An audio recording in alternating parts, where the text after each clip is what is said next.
Hi, random recapped here. Today we're diving into a TV series called The Bear. The story revolves around a young chef named Carmy who returns to Chicago after a family tragedy to take over his family's sandwich shop. Carmy, who's used to the fine dining world, must now navigate the challenges of running a small, chaotic sandwich shop. Without further ado, let's get into it. The series opens with a man standing on a bridge, where he notices a small white cage. Curious, he approaches and opens it, only to be attacked by a large bear. But this turns out to be just a dream, as Carmy Berzatto, the chef, wakes up abruptly at 6 a.m. He quickly prepares to meet a meat delivery. However, instead of the 90 kilograms of meat he ordered, the delivery guy only brings 11 kilograms, already paid for by someone named Lou. Desperate to keep the restaurant running, despite having no money, Carmy begins selling his personal belongings to get enough meat. He even organizes a ball-breaker tournament to attract customers. After finally securing more meat from another supplier, he orders his sous chef, Tina, to start prepping ingredients. While working, Carmy is approached by a woman named Sydney, who says she called earlier about an internship. Intrigued, Carmy looks over her resume and is impressed. He asks why she wants to work there, and Sydney replies that the restaurant has been her favorite since childhood. Happy with her answer, Carmy accepts her as an intern and explains that the restaurant operates from 11 a.m. to 9 p.m., with a break at 2 p.m. for meals. Carmy then gathers the staff, including Marcus, the bread specialist, Tina, Jeff, and Richie, his late brother Michael's best friend, who has been helping at the restaurant for years. However, Richie is skeptical of Carmy's ability to run the restaurant and questions his decision to hire Sydney. Tensions rise when Richie confronts Carmy, accusing him of ruining the restaurant.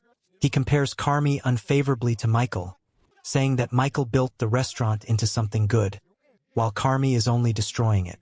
In a heated moment, Carmy asks why Michael didn't pass the restaurant to Richie, leaving him momentarily speechless. Determined to prove himself, Carmy returns to the kitchen and urges his team to work quickly, as they only have 1 hour before opening. However, Richie continues to disrupt the flow, frustrating everyone. Carmy becomes so consumed with the restaurant that he doesn't even notice his hands bleeding until someone points it out. His drive to turn the failing restaurant into something great pushes him to his limits. In a brief respite, Carmy visits his sister, who suggests he sell the restaurant and return to the fine dining world. Carmy refuses, believing he can rebuild it into something better.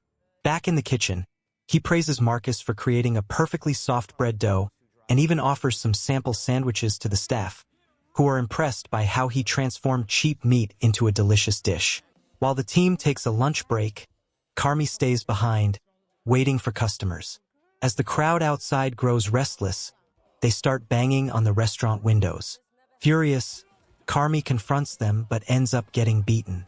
Richie intervenes, firing a gun into the air to disperse the crowd and taking control of the situation, promising the winner of the ball-breaker competition a year's supply of Italian ice cream. Although Carmy is impressed by Richie's ability to handle the chaos, the tension between them remains unresolved. After this, we see Carmy still hard at work, long past 3 p.m., showing his relentless dedication to saving the restaurant. The scene then shifts to Carmy's time working at a high-end restaurant, where all the assistant chefs obeyed his every command. However, Carmy wasn't the only top chef there. Other chefs, including one who didn't like the way Carmy affected his calculations, constantly harassed him. Even as Carmy focused on plating the dishes perfectly, this chef would yell at him relentlessly, going as far as telling him that he deserved to die. The harsh treatment Carmy endured in the luxury restaurant carried over into how he runs his sandwich shop. He frequently yells at his staff, demanding they work faster and more efficiently, without realizing that everyone is already doing their best. One day, while the staff is cleaning the kitchen, their ice cream machine breaks. Richie, the only one capable of fixing it, is assigned the task. After a long day, Richie and Carmy share a cigarette outside the restaurant, after all the other employees have left.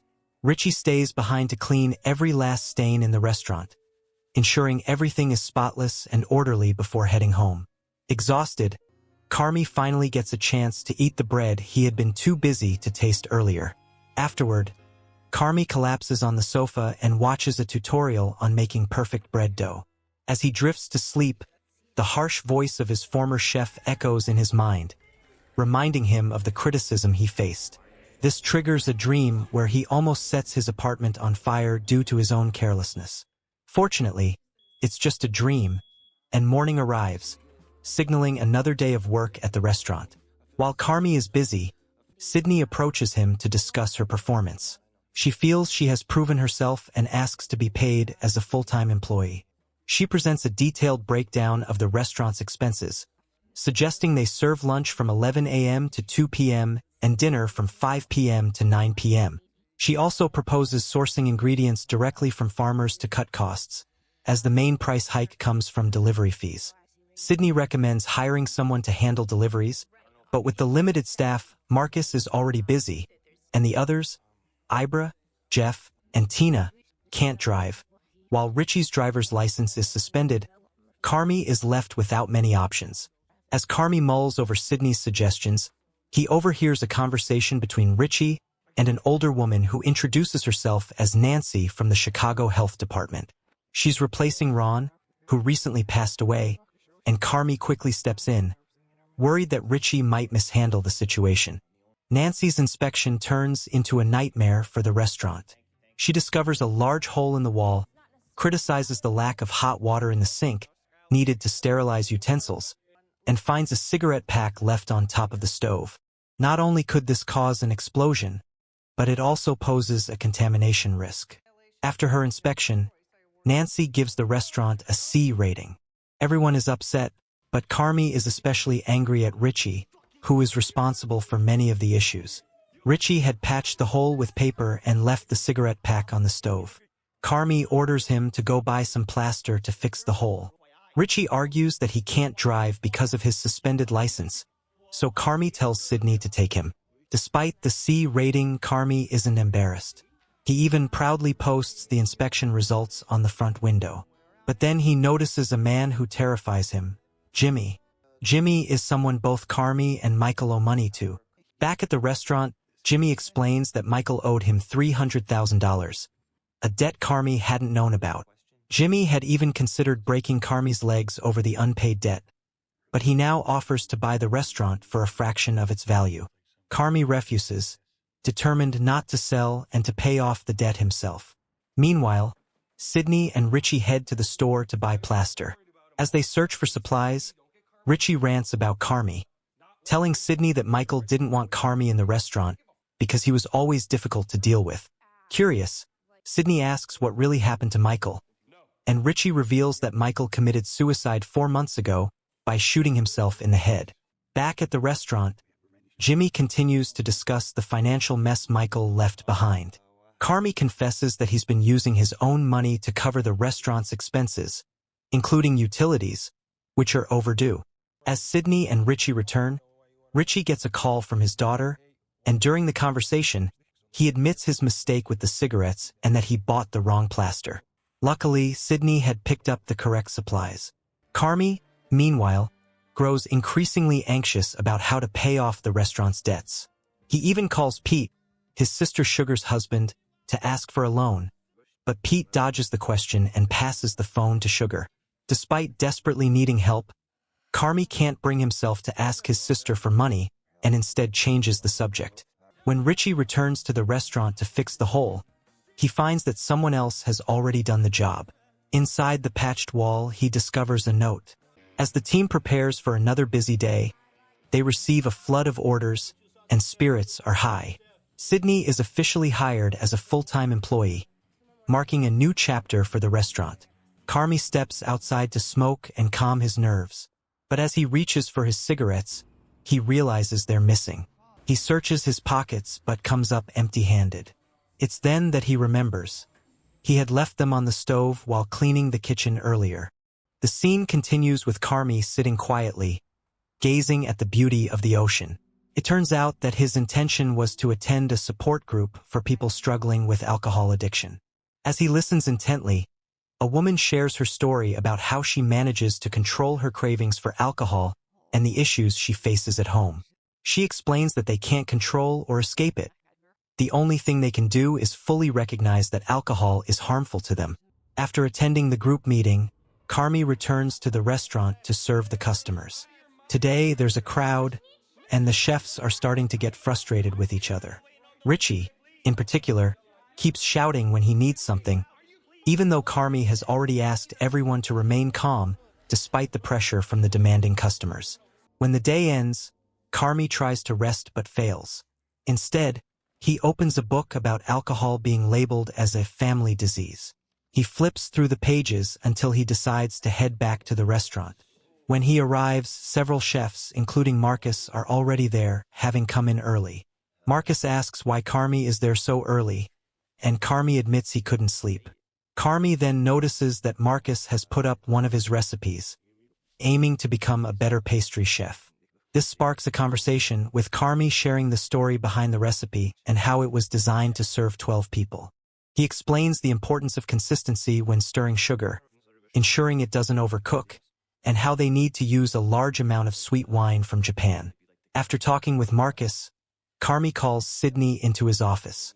He informs her of his decision to make her head chef. He no longer wants to follow the old-school methods Michael used when running the beef. Instead, he wants to implement the French brigade system, with Sydney leading the kitchen while Carmy focuses on managing the business. Initially, Sydney is hesitant, but her ambition to end the hierarchy at the restaurant pushes her to accept the role. Afterward, Carmy hands out new aprons to the chefs, signifying the upcoming changes.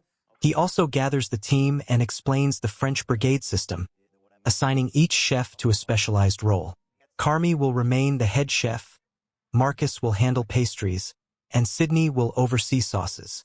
They will also evaluate their performance after each service to minimize mistakes. Although some chefs, like Tina and Ebra, resist the changes at first, they eventually agree once they realize the new system actually lightens their workload.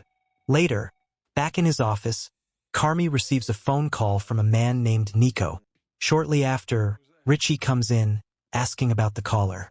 Carmy explains who Nico is, and Richie offers to handle the situation, telling Carmy to let him take care of it. Carmy, looking to take a break, heads back to his addiction support group. With Sydney now the head chef, she begins to feel the weight of the role. Time blurs as she constantly moves, overseeing the kitchen, and though she briefly complains, she quickly refocuses on her tasks. She corrects the chef's work, like asking Tina to chop onions more finely and pushing Marcus to improve the softness of the bread. But despite Sydney's hard work, Carmy remains unsatisfied. He scolds her when the onions turn out too soft. Sydney explains that she assigned Tina the task, but Tina had neglected it because she didn't fully respect Sydney's leadership. Taking responsibility, Sydney goes back to chopping the onions herself, only to find them missing afterward. She searches the kitchen, but no one confesses to taking them, until Marcus reveals he had hidden the onions as a prank. Though upset, Sydney tries to stay composed. Marcus apologizes and offers to help lower the food stock with her. Sydney declines, but when she accidentally drops the stock, Marcus steps in to help clean up the mess. The chaos makes Sydney realize how dysfunctional the beef really is, compounded by Carmy's constant struggle with the debts Michael left behind. The workday feels overwhelming for Sydney, especially when she cuts her hand with a knife. Yet, she refuses to show any weakness in front of the others. During her break, she steps outside to enjoy a meal prepared by Ebra, joined by Carmy. Sydney admits to him that she feels like he has deliberately left her to handle things on her own. When she points out flaws in the brigade system, Carmy doesn't intervene to help her at all. However, Carmy explains that he was testing her ability to manage her emotions under intense pressure. He assures her that she can handle it and that the chefs will eventually respect her for it. He also predicts that tonight will bring in a large number of customers. True to his word, the restaurant is flooded with customers that evening. After the busy night, Carmy finds himself alone once again. He listens to a voicemail from Sugar, his sister, telling him that she misses him. The episode ends with Carmy returning to the beach to take in its serene beauty. The scene moves to Marcus, who is captivated by the sight of beautifully displayed bread at a bakery in the early morning. Outside the bakery, Richie and Carmy are seen arguing as they prepare supplies for a children's party hosted by Jimmy. Carmy is clearly not a fan of Richie's idea of promoting the event with a hot dog-shaped balloon wrapped in a cloth, even though Richie believes it's a brilliant promotional strategy. However, when Richie tries to fit the large hot dog balloon into the car, it doesn't fit, leading to a minor scuffle between the two, and the balloon bursts, leaving them with nothing to promote. Back at the restaurant, Marcus, who has big dreams of becoming a pastry chef, is impressing everyone with his latest dessert creation. Sydney and the other chefs, tasting his work, are astonished, praising how delicious his cake is, jokingly saying it's so good it's to die for. Meanwhile, Sydney checks on Tina, who is mashing potatoes, but Tina resists supervision, still not fully accepting Sydney as her boss. The scene shifts back to Carmy and Richie arriving at Jimmy's children's party to serve their hot dogs. However, upon arrival, Carmy finds himself watching Jimmy and Richie argue over Richie's failure to properly complete a task. Their argument is interrupted when Carmy asks where he can set up the food supplies. As Carmy starts preparing the food, he meets an elderly man who mistakenly believes Carmy had committed suicide. Carmy calmly explains that the person he's thinking of is actually Michael, his late brother. Richie arrives shortly afterward and helps Carmy set up, but Carmy notices that Richie has taken some anxiety pills. Richie admits he needs them to cope with his anxiety. Meanwhile, back at the restaurant, Marcus remains focused on perfecting his pastry work. Ebra, watching Marcus, is impressed by his pastry-making skills. Chester, a friend of Marcus, suddenly arrives with a book Marcus had requested. While Chester and Marcus chat, Sydney enters and inquires about Chester's presence. Chester explains that he's just delivering a book, and after bidding farewell, Sydney reassures Marcus that she will support him with whatever he needs to make his desserts. After that, Sydney continues checking on the other chefs, while Marcus diligently works on various donut flavors that, according to his colleagues, taste heavenly. At Jimmy's party, Carmy is busy serving hot dogs, and the event progresses with Carmy having to interact with several people who know him. As Jimmy's nephew, Carmy is somewhat of a familiar face at these gatherings. Things take an unexpected turn when Pete, another attendee, starts telling people that Carmy once worked as a chef at a world-class restaurant, based on something he read in an article. The dual focus continues, with Carmy at the party trying to manage his family's debts while the restaurant staff handles their day-to-day operations smoothly. As the party progresses, Carmy, Jimmy, and Richie are enjoying a laugh, but the mood shifts when Pete joins them. It's clear that the group doesn't really like Pete, and though he tries to fit in, the atmosphere becomes tense. Pete, attempting to blend in, takes a drink and starts to wonder why all the children at the party are falling asleep in the yard. No one realizes what's happening until Pete leaves, and Carmy checks the drinks, only to discover that Richie had mixed Xanax into them. This explains why the kids are knocked out. Carmy quickly informs Jimmy about the situation, but instead of being upset, Jimmy is amused, saying he's relieved he doesn't have to deal with the children's constant screaming.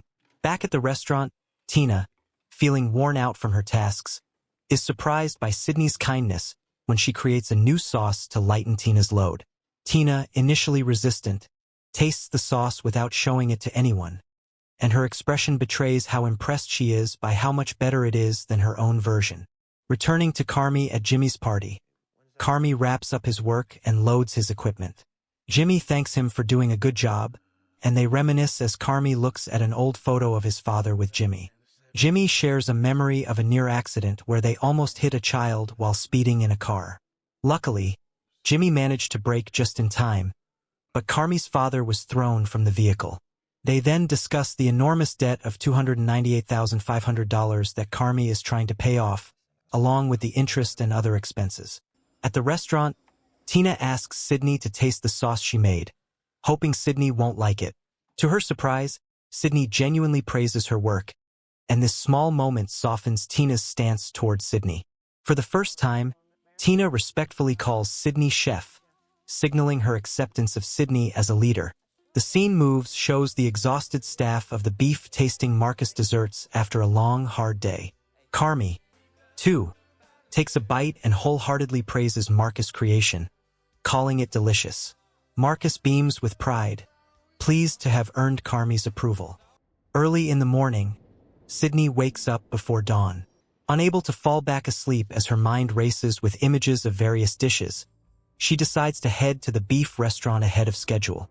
After taking the train, she arrives at the restaurant, only to find that Carmy has beaten her there. They begin discussing the recent drop in sales during the evenings. Carmy admits that he agrees with Sydney's idea of revamping the menu, and they plan to discuss it further soon. As they prepare for the day, Carmy hears a strange noise coming from the restroom. Initially thinking it's a minor issue, he's caught off guard when the toilet suddenly explodes, sending water gushing out and flooding the entire area. With no other choice, Carmy calls Fac for help and instructs all the chefs to work together to clean the restaurant, as they're set to open in just a few hours. Meanwhile, he asks Tina, Ebra, and Sydney to join him in the kitchen to discuss the new menu. In the kitchen, Carmy demonstrates how to make onions aromatic and appealing to customers.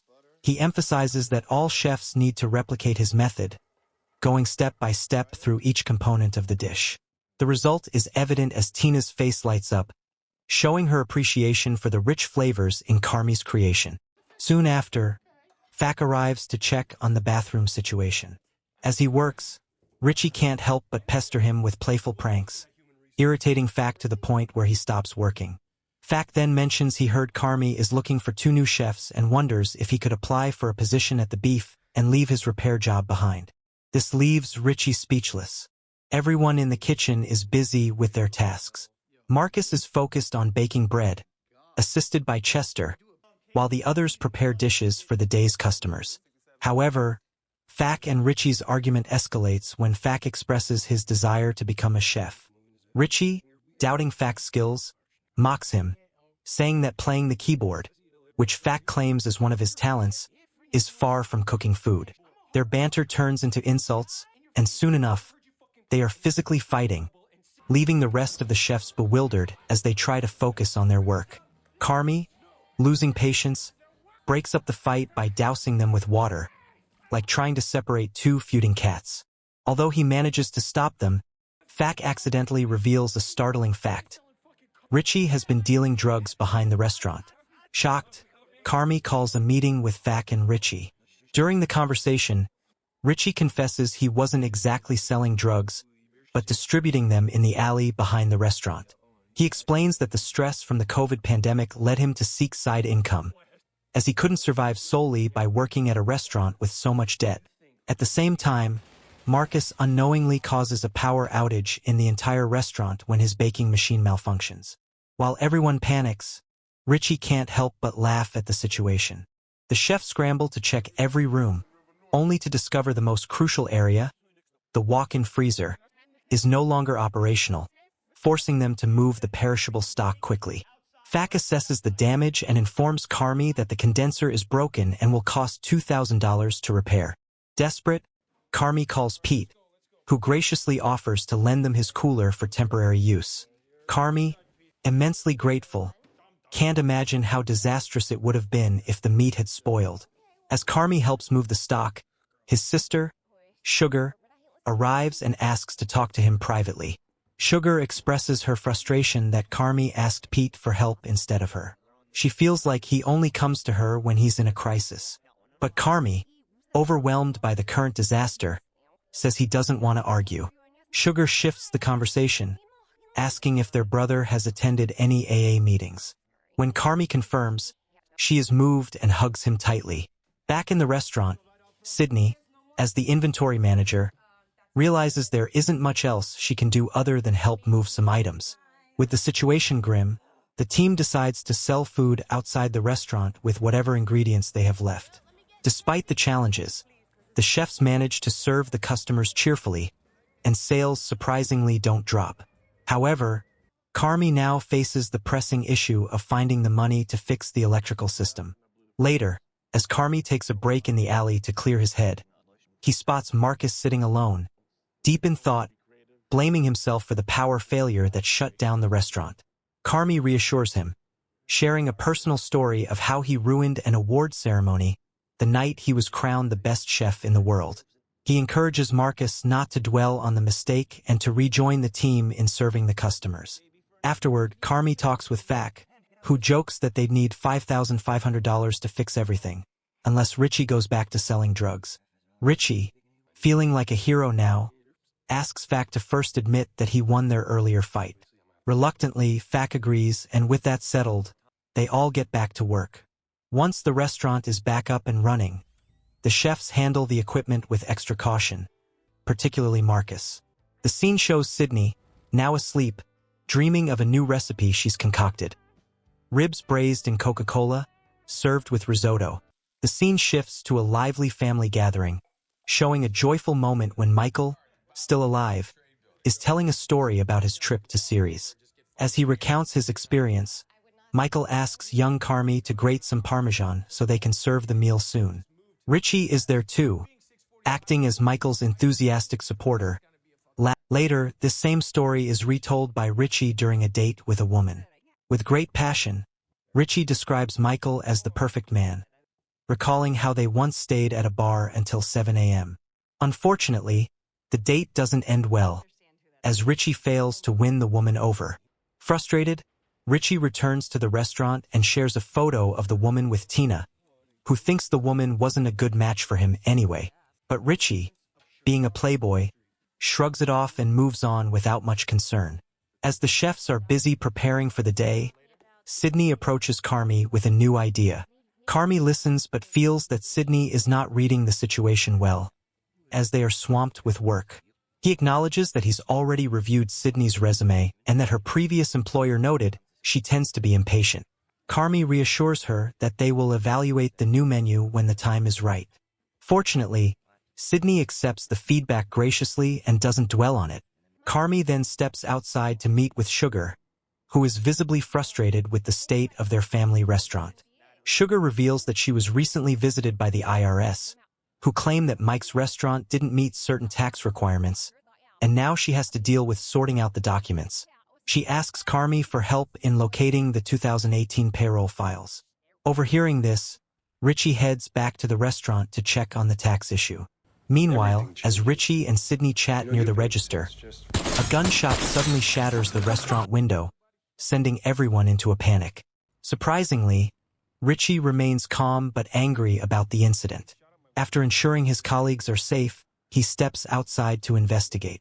Richie confronts a group of local thugs, but they deny being involved, claiming they just arrived in the area.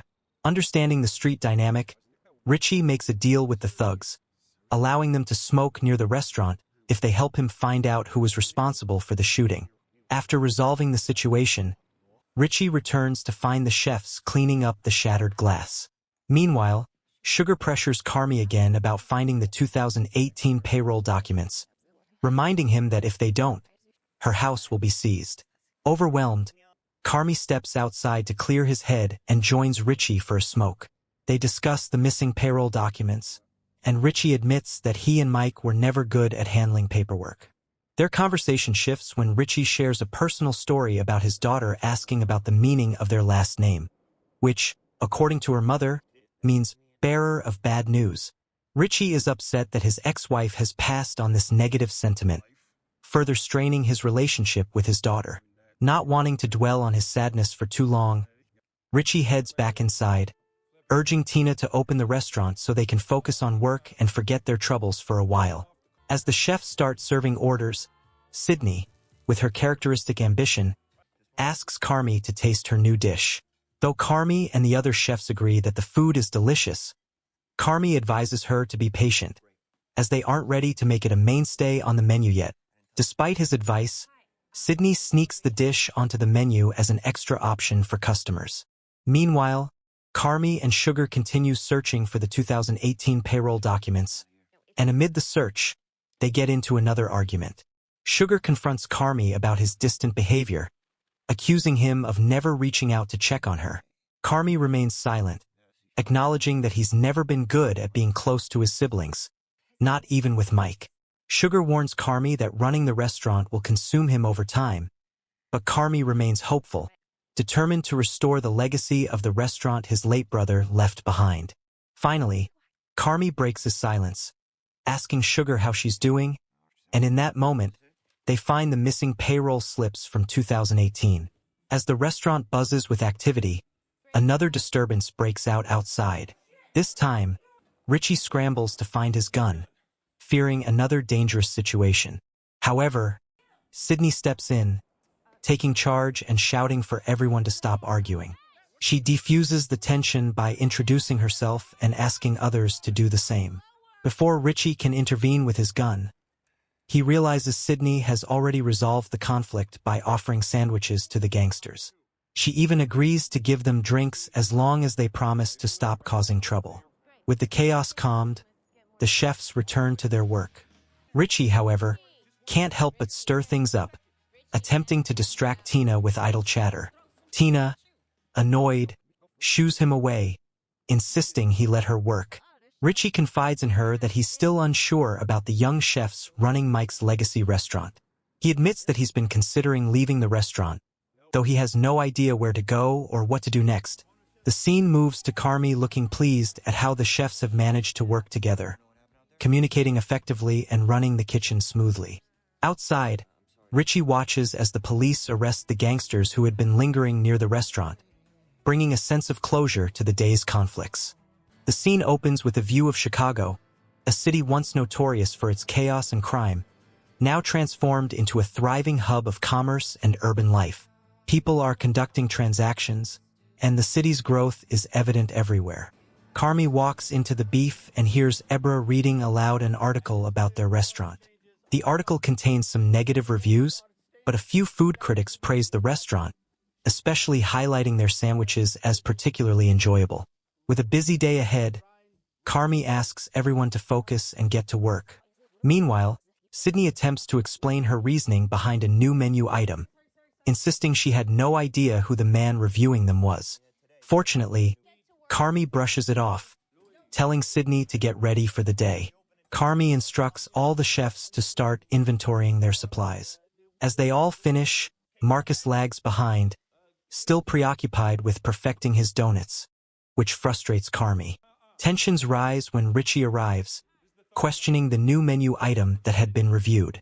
Sydney, feeling insulted by Richie's comments, tries to defend herself, escalating the situation.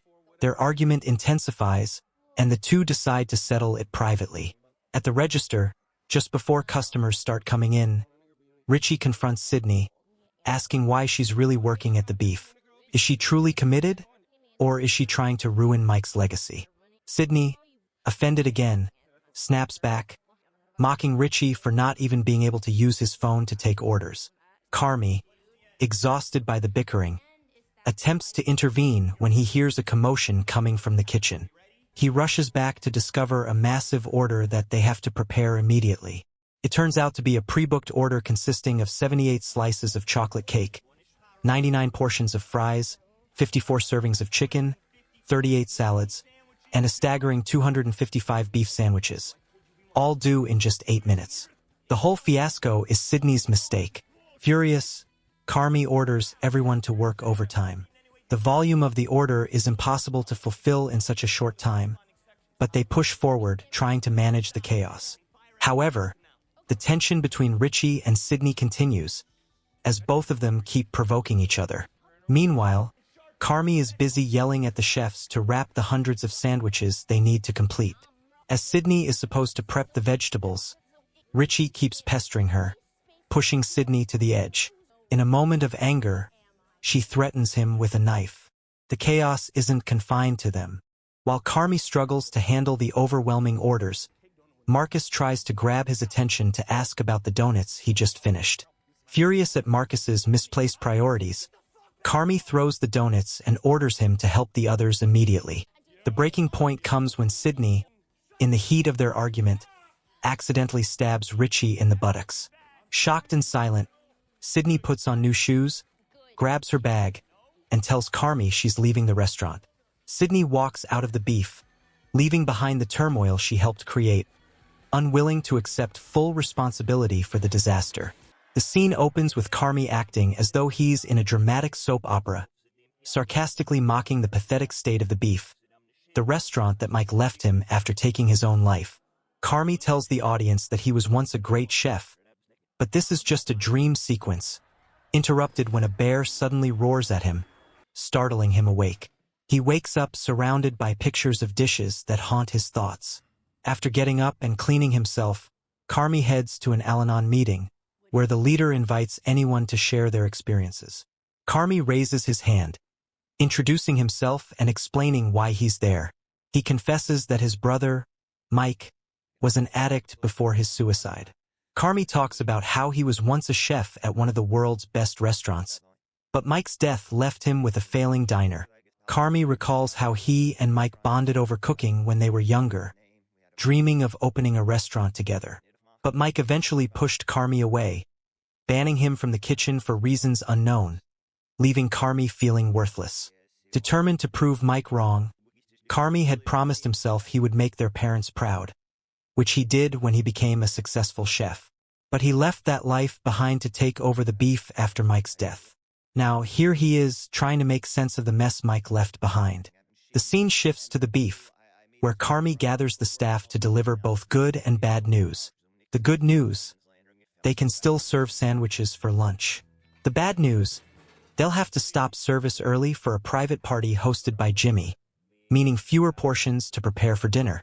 Meanwhile, Sydney invites Marcus over to her place for dinner, both feeling the sting of Carmy's wrath from the previous chaos. That night, Sydney prepares dinner for Marcus, sharing stories about her journey to becoming a chef. She talks about how she spent her last dollar on the best meals in the world after dropping out of an international culinary school. As they eat, Marcus asks if she plans on returning to the beef. He admits he intends to go back and talk things out with Carmy, but Sydney isn't sure if she's ready. She might look for work elsewhere. Both agree, though, that Carmy's cooking is some of the best they've ever had. Back at the beef, Carmy retreats to his office, overwhelmed by the debts Mike left behind. Tina, noticing his distress, asks if he's okay. Carmy opens up about the financial mess, but Tina doesn't know much about it. She recalls how Mike had once refused to buy simple things like napkins for the staff, and how she had to push him to treat his chefs better. She reminds Carmy that, despite everything, her love for Mike will always be remembered. Meanwhile, Marcus and Sydney finish their meal. Afterward, Marcus wonders if Sydney will ever return to the beef, as he plans to go back. Sydney is still unsure but contemplates her next move. The night of Jimmy's party arrives, and after serving the guests, Richie and Carmy step outside to smoke. They talk about their regrets, especially Richie's deep regret that he couldn't stop Mike's drug addiction. Richie even wishes he had handcuffed Mike to prevent him from spiraling. But it's too late now, and all they can do is accept that Mike is gone. Their conversation is cut short by a commotion inside the restaurant. They rush in, trying to break up the fight, but things escalate.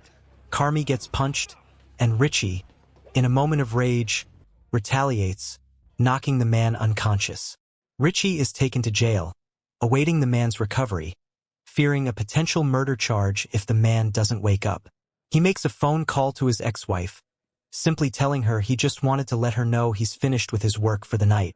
The next morning, Richie is woken up by the police, who inform him that the man regained consciousness. Relieved, Richie is released from jail. He quickly rushes to find Carmy, who had fallen asleep in the waiting room, and they both return to the beef to clean up the mess. Back at the restaurant, Richie is warmly welcomed by Tina, who's already heard about the previous night's drama. As they get back to work, Marcus also returns, ready to resume his role in the kitchen. Carmy announces that they'll need to put in extra effort that day because of a festival happening in the neighborhood. While preparing, Carmy stumbles upon a hidden note containing a recipe behind the pencil holder. This discovery seems to spark something in Carmy. He steps up the pace, especially after a delivery of pork arrives. While waiting for the meat to cook, however, Carmy experiences another panic attack, nearly setting the restaurant on fire.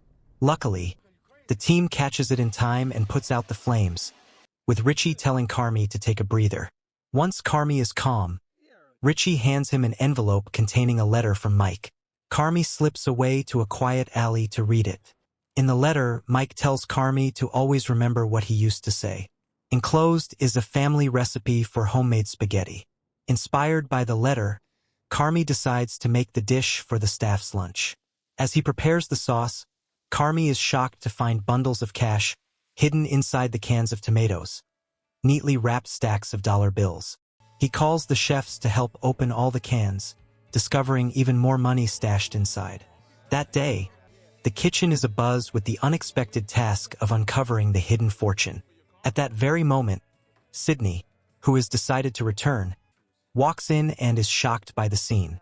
Carmy simply smiles and tells her, "We can build a much better restaurant now, the one we always dreamed of."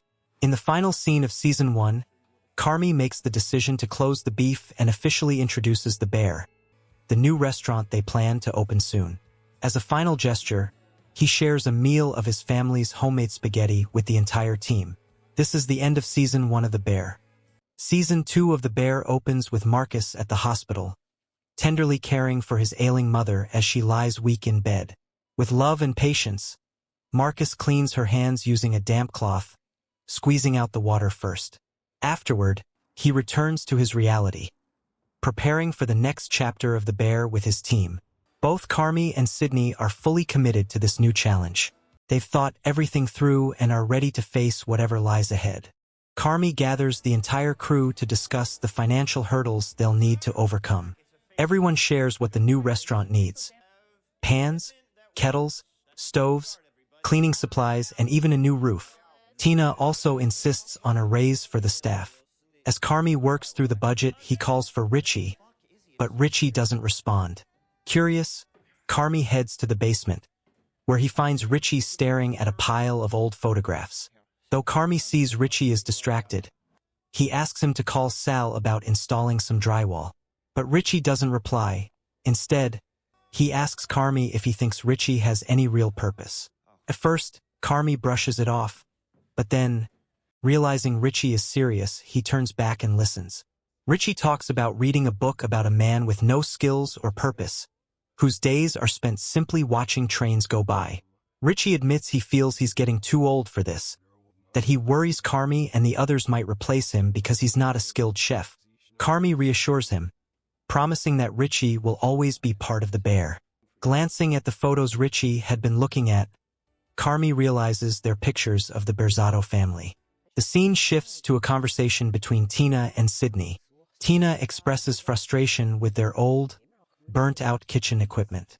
Sydney, with her typical thoroughness, explains that burned pans aren't always about poor quality. They often reflect poor craftsmanship.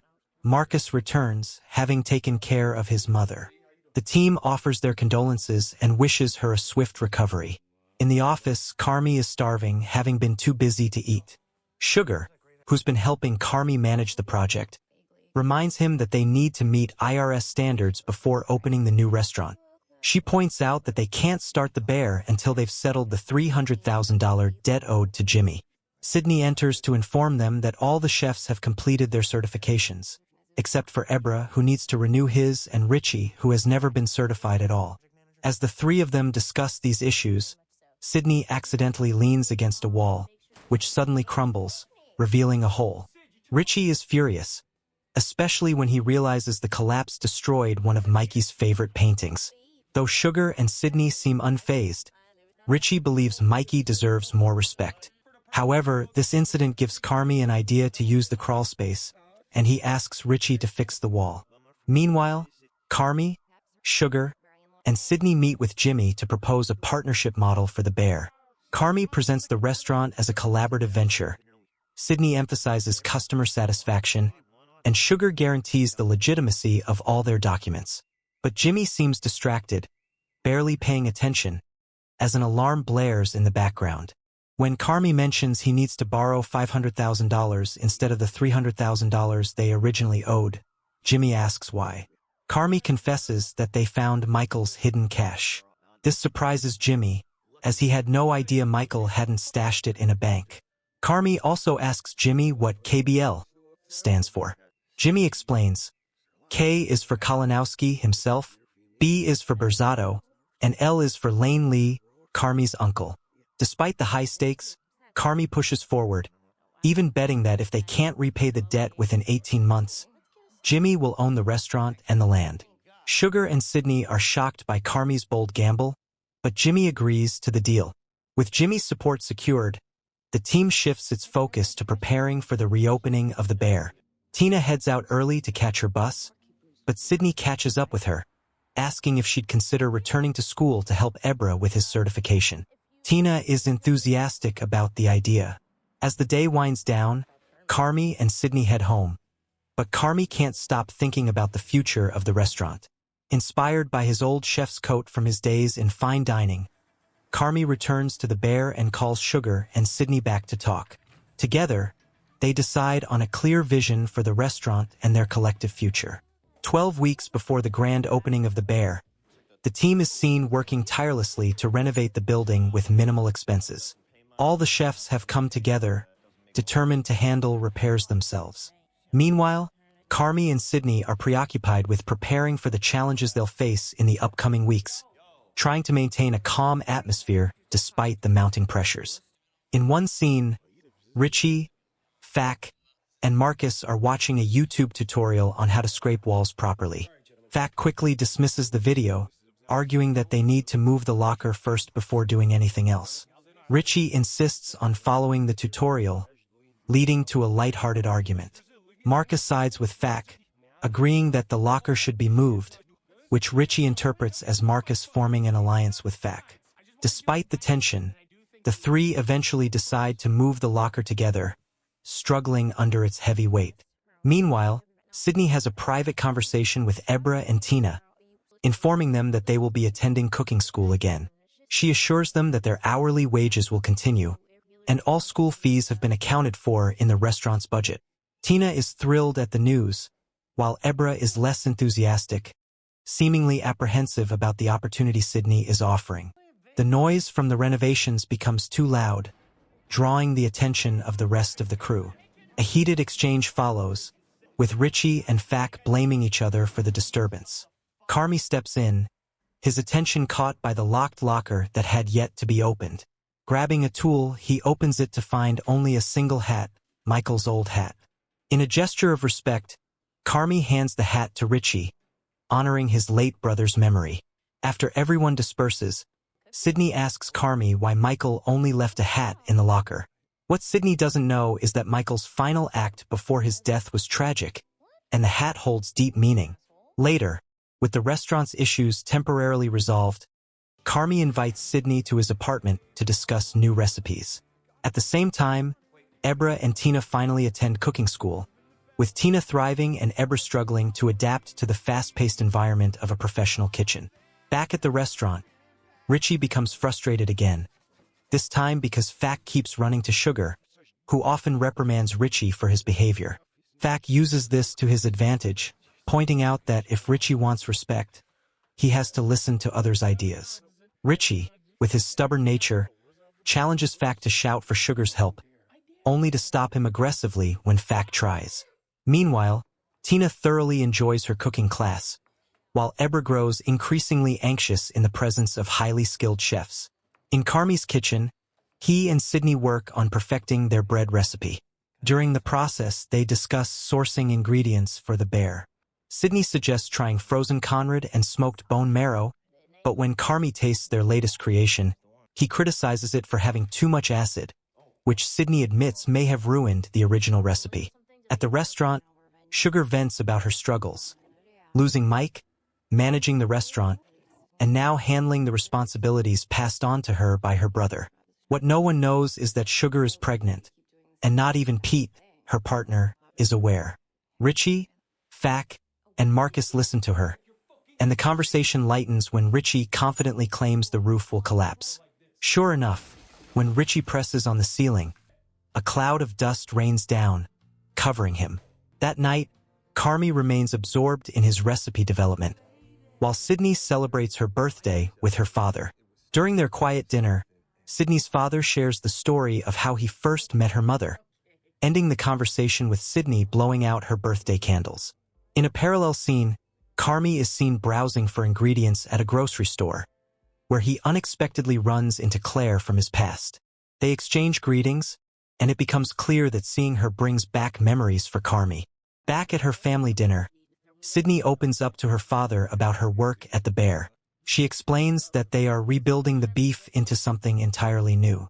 Her father expresses pride in her accomplishments but warns that if she ever feels overwhelmed or burnt out, she always has the option to return home, where her cousin can offer her a job. The next scene we see with a conversation between Claire and Carmy, reminiscing about their past and contemplating their futures. Claire reveals that she's now a doctor but is also looking for ways to supplement her income. Carmy offers her a job, and they exchange contact information, leaving the door open for more to come. The next scene shows Carmy reflecting on the meaning of happiness with his friends during a gathering. He admits that he opened the restaurant in search of happiness, but it seems like every time he chases it, things only fall apart, leaving him more heartbroken than before.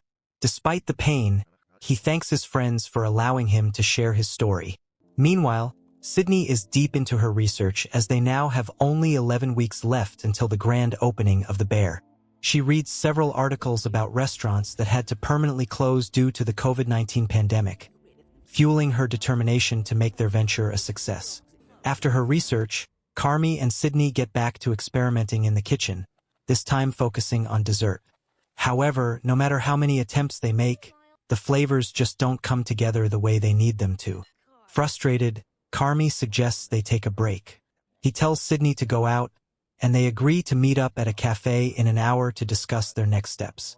Meanwhile, the other chefs who are working at the beef start noticing how much has changed.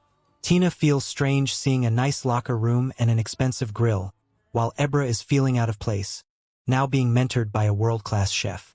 The scene shifts to Richie, who finally has a chance to spend some time with his young daughter. After a day together, he takes her back to her mom's house. His daughter mentions how her mother now earns more money, and because of that, her mom's boyfriend gets to enjoy fancy cakes. Despite this, the little girl reminds her father not to forget to pay child support, leaving Richie both touched and slightly overwhelmed. He simply nods and hugs his daughter tightly. Back at Carmy's house, he's finishing up some work and getting ready to meet Sydney at a restaurant when he receives a call from Claire. She admits she dialed the wrong number. She was trying to reach Carmy but accidentally called one of Fac's relatives instead. Carmy laughs and apologizes for the mix-up. They chat, and Claire tells him she needs his help. She asks if she can borrow his van, and despite having plans with Sydney, Carmy, still harboring feelings for Claire, agrees to help her. Because of this, Sydney ends up waiting alone at the restaurant they were supposed to meet at. She orders food, but as time passes and Carmy doesn't show up, she checks her phone and finds a message from him. He apologizes and tells her to go ahead and enjoy her meal, as he has something urgent to take care of. Disappointed but determined, Sydney decides to eat alone, analyzing the meal in front of her and taking notes. Afterward, Sydney continues her journey, visiting other restaurants to learn more about the industry. She has conversations with various restaurant owners, asking them how they keep their chefs happy and how they manage to stay afloat in such a tough business. One particular restaurant owner, who specializes in meats, shares a cautionary tale about how his first business failed because of a bad partnership. This story resonates deeply with Sydney, and she takes detailed notes of all the valuable lessons she learns along the way. As the day winds down, Sydney calls Marcus, hoping he can pick her up. Unfortunately, Marcus is busy helping Fac clean up the grill and doesn't have the proper clearance to leave. With no other option, Sydney decides to walk back. On her way, she passes a group of restaurant workers taking a break. Curious, she asks them if they are happy working at their restaurant. Sydney even tries to promote the beef to see if they would be interested in working there. Instead of engaging, the head chef rudely tells her to leave. Exhausted, Sydney finally makes it back to the beef, but is shocked to discover that the building has taken a turn for the worse. Termites have eaten through much of the wood, and dead animals have been found in the ceiling. The damage is extensive, and they'll need to spend a significant amount of money to repair everything. In the next scene, Sydney is in the kitchen trying her hand at making gyoza, drawing on the knowledge she's gathered from the various restaurants she's visited. Although she has the basic techniques down, something is still off. The gyoza she makes turns out bitter, far from the perfect dish she had envisioned. The scene shifts to Carmy, who has just received troubling news from Sugar. She informs him that they still haven't secured the certification needed to proceed with the bear. The Department of Business Affairs, DBA, has rejected their application, leaving them in a tough spot. The only way forward now seems to be paying off the debts from the beef before they can move ahead with the bear. This revelation leaves both Carmy and Sugar confused and worried, but Carmy notices the pale, anxious look on Sugar's face. Sugar, trying to keep calm, asks Carmy not to tell anyone about this setback. She doesn't want to spread negativity when everyone else is so excited and motivated. But just as she finishes telling him this, she reveals another piece of news. She's pregnant. Before they can process the announcement, the wall separating them from the other chefs collapses, and the entire kitchen erupts into cheers, congratulating Sugar. The scene then moves to Marcus, who is confiding in his bedridden mother. He tells her that he's decided to travel abroad to further his culinary education. Though nervous about flying, he promises his mother that he will always be there for her if she needs anything. Before he leaves, Marcus speaks with a woman who is looking after his mother, giving her instructions to ensure his mother is well cared for. After that, Marcus starts preparing for his journey to Denmark, where a friend has arranged temporary lodging for him on a boat. Chester helps Marcus pack up, and they say their goodbyes. Once in Denmark, Marcus settles into his new living situation and gets familiar with the area. His friend instructs him to feed a cat named Coco, who lives on the boat with him. The following morning, after a good rest, Marcus heads to the restaurant where he meets Luca, a world-renowned pastry chef. Luca greets him warmly and wastes no time in teaching Marcus the ins and outs of their restaurant's kitchen.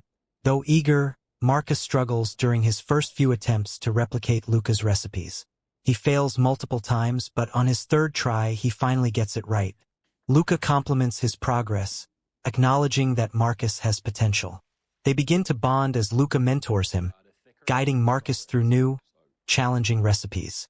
Even though Marcus initially claims he's familiar with the techniques, Luca pushes him beyond his comfort zone.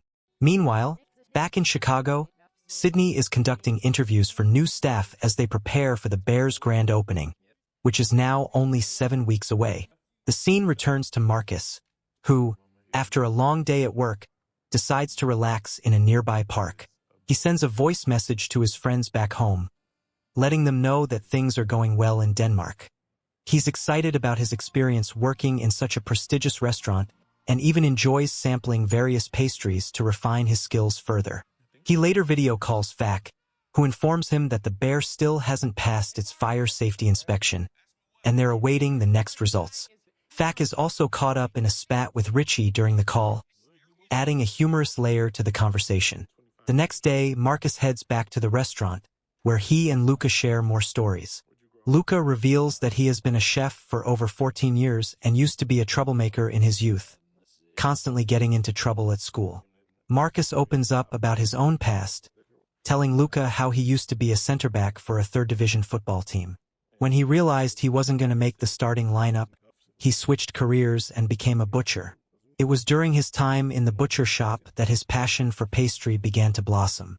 After work, Marcus doesn't go home immediately. Instead, he explores the city, soaking in the sights and experiences Denmark has to offer. One night, while walking around the city late at night, Marcus hears a cry for help. He rushes to find an old man trapped beneath a large, fallen gate. Without hesitation, Marcus lifts the gate and frees the man. Grateful for the help, the old man thanks Marcus profusely, even hugging him, calling him a good man. Back at his temporary home, Marcus video calls Sydney, and the two share stories about their respective experiences. Marcus tells her how much he's learned from Luca and expresses his excitement about returning to Chicago to share what he's learned. He can't wait to reunite with Sydney and help make the bear a success. The next scene shows Marcus in the kitchen, having just created a new pastry. His face beams with pride as he presents his creation, a dish infused with the best of what he has learned, ready to bring that knowledge back to the bear. The next scene opens with Sydney and Tina talking about the lessons Tina learned during her time in culinary school. It's nearly 2:30 a.m., and they're still working on a dish that Sydney can't get out of her mind. She admits she can't stop until she gets the flavor just right. With only 6 weeks until the bear opens, the pressure is on. Meanwhile, Ebra is seen sitting alone, smoking one of his usual cigars, reflecting on his situation as the early morning hours approach. Back at the restaurant, the men are still hard at work. Carmy is trying to figure out how to optimize the kitchen space. He wants his chefs to be able to move from one side to the other in under 5 seconds, but they're currently averaging 7 seconds. It's a small detail, but Carmy knows it could hinder their efficiency. Tina soon arrives, asking to borrow one of the restaurant's knives, mentioning that she needs a new one. Carmy doesn't mind and directs her to the kitchen to grab what she needs. As she heads off, Tina comments that she hasn't seen Ebra in a while and suggests they should check in on him. Amidst the kitchen hustle, Sugar welcomes Jimmy Cicero, an investor in the Bear, who's come to check on the restaurant's progress. Jimmy meets the electrician and witnesses the chaos among the chefs, who are arguing over their differing visions for the restaurant. As an investor, Jimmy isn't happy with the delays. He urges them to speed things up, stressing that if they don't, his investment could be wasted. He reminds them that there's only 6 weeks until the opening, and he doesn't want competitors launching before them. Sydney interrupts, proudly reporting progress for the restaurant's future. However, she admits they still struggle with internal conflicts. Everyone is bickering over the restaurant's layout and design. On the other side of town, Tina is deeply focused in her culinary training at a professional kitchen. She carefully fillets a fish with such precision that her mentor praises her technique. It's clear that Tina is growing in skill and confidence. Back at the Bear, it's lunchtime, and Sydney is setting the table and organizing plates. Carmy, meanwhile, receives a letter approving their liquor license for serving beer and wine. Just as he processes the good news, he remembers he has plans with Claire, but also a mountain of work. He calls Claire and convinces her to join him on a trip to Winnetka, where he needs to run an errand. Thankfully, Claire agrees and they set off. During the drive, they talk about their careers. Carmy shares his experiences in the restaurant world, while Claire opens up about her ambitions of becoming a doctor. The conversation seems to help ease Carmy's mind after all the stress at the restaurant. While Sugar is overseeing the restaurant's progress, she's suddenly confronted by a frustrated Richie. He yells, demanding to know why she brought Jimmy Cicero to the restaurant.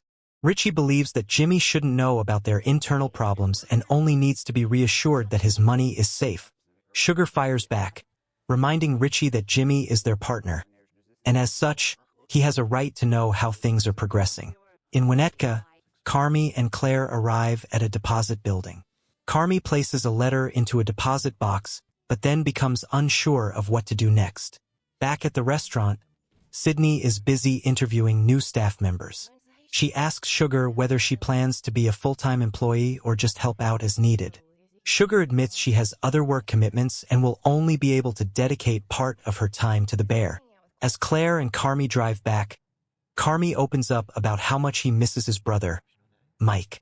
He talks about how Mike was a role model for everyone and how his death shocked them all. Claire listens intently and, sensing his sadness, shifts the conversation to a lighter memory. She recalls sitting behind him in algebra class, a fond memory from their youth.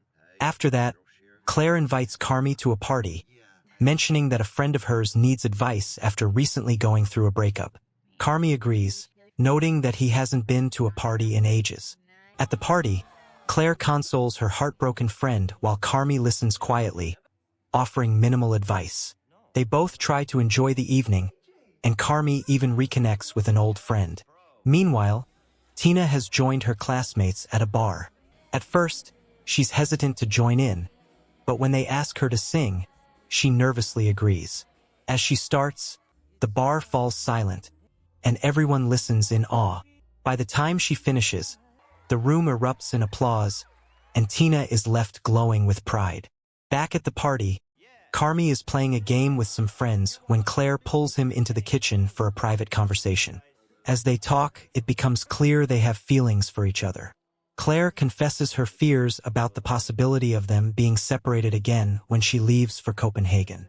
Their conversation is interrupted by the sound of fireworks outside the window, creating a magical moment between them. Just as they're about to kiss, the police arrive, causing the party to break up. With nowhere else to go, Carmy suggests they head to the restaurant.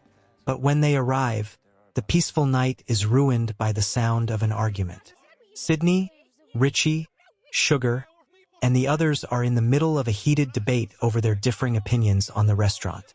Exhausted, Carmy snaps and orders everyone to leave, wanting to give Claire a proper welcome.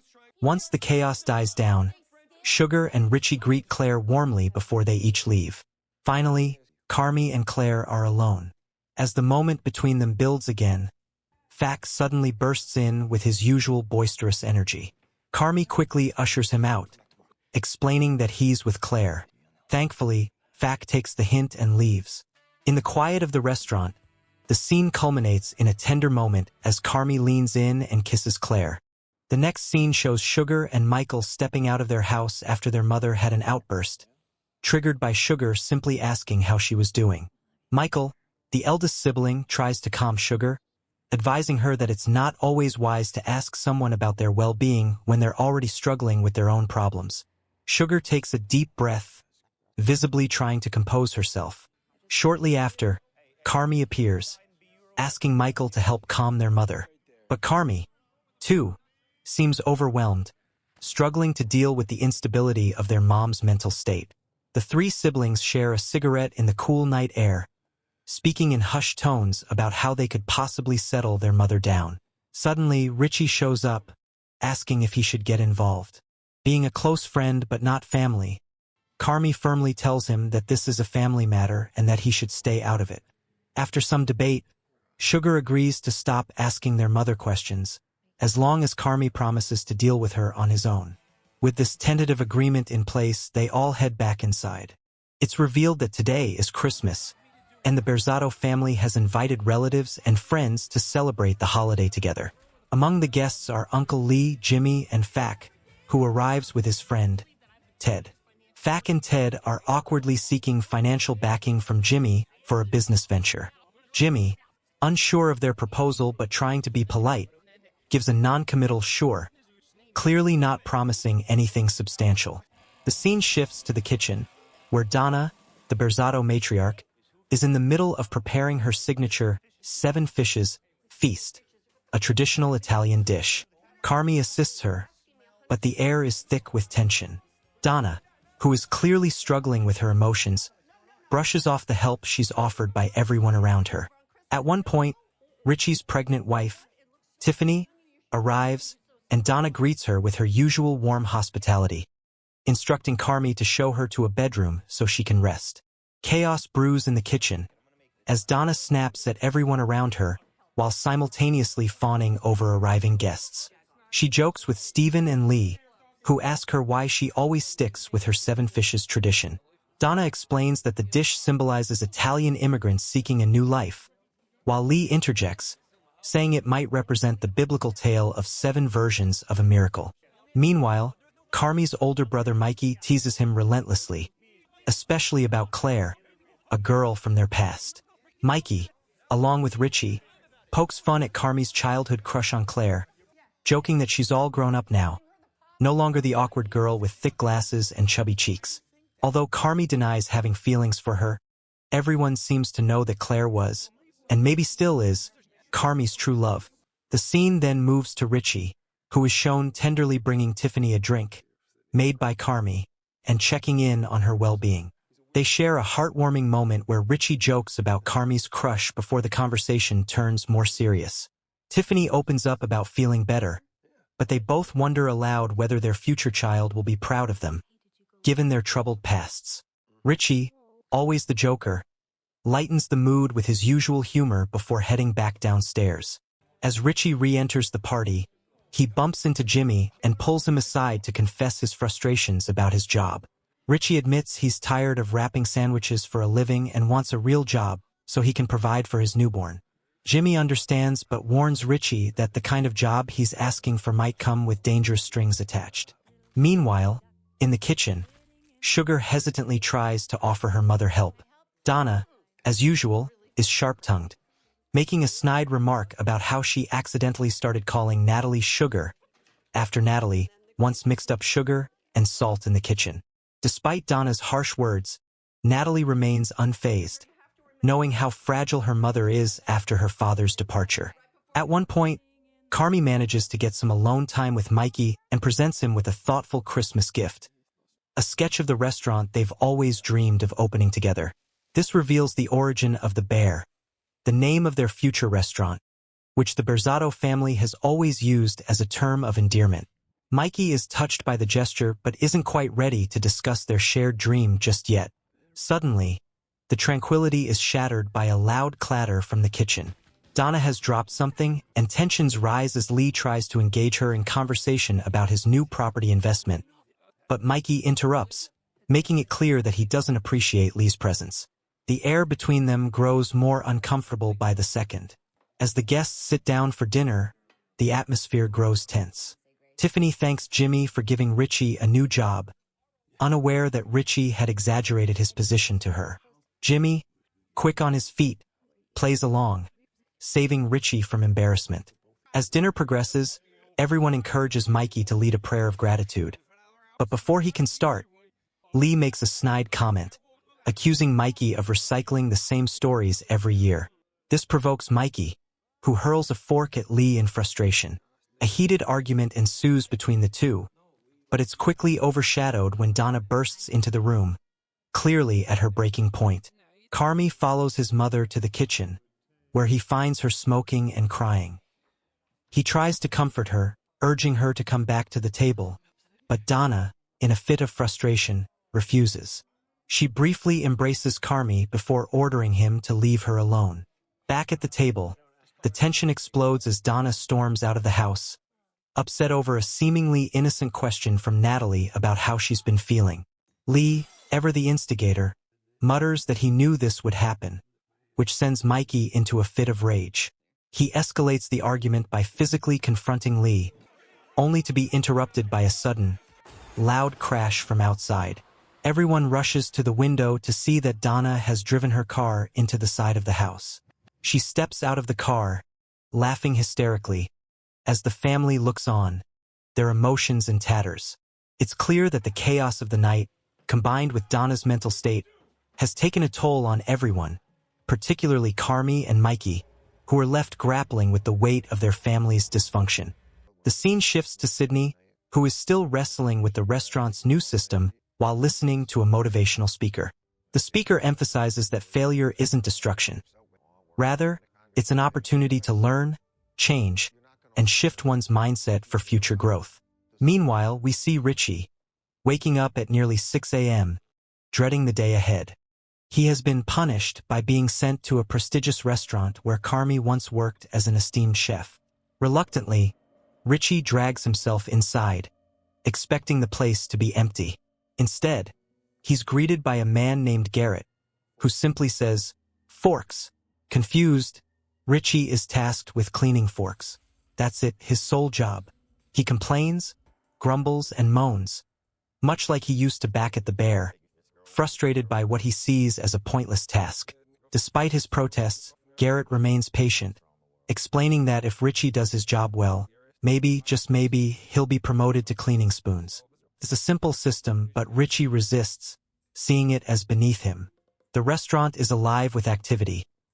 Everyone is busy, meticulously preparing for the grand reopening, set for 10 weeks from now. Despite his frustration, Richie begins to fall into the routine.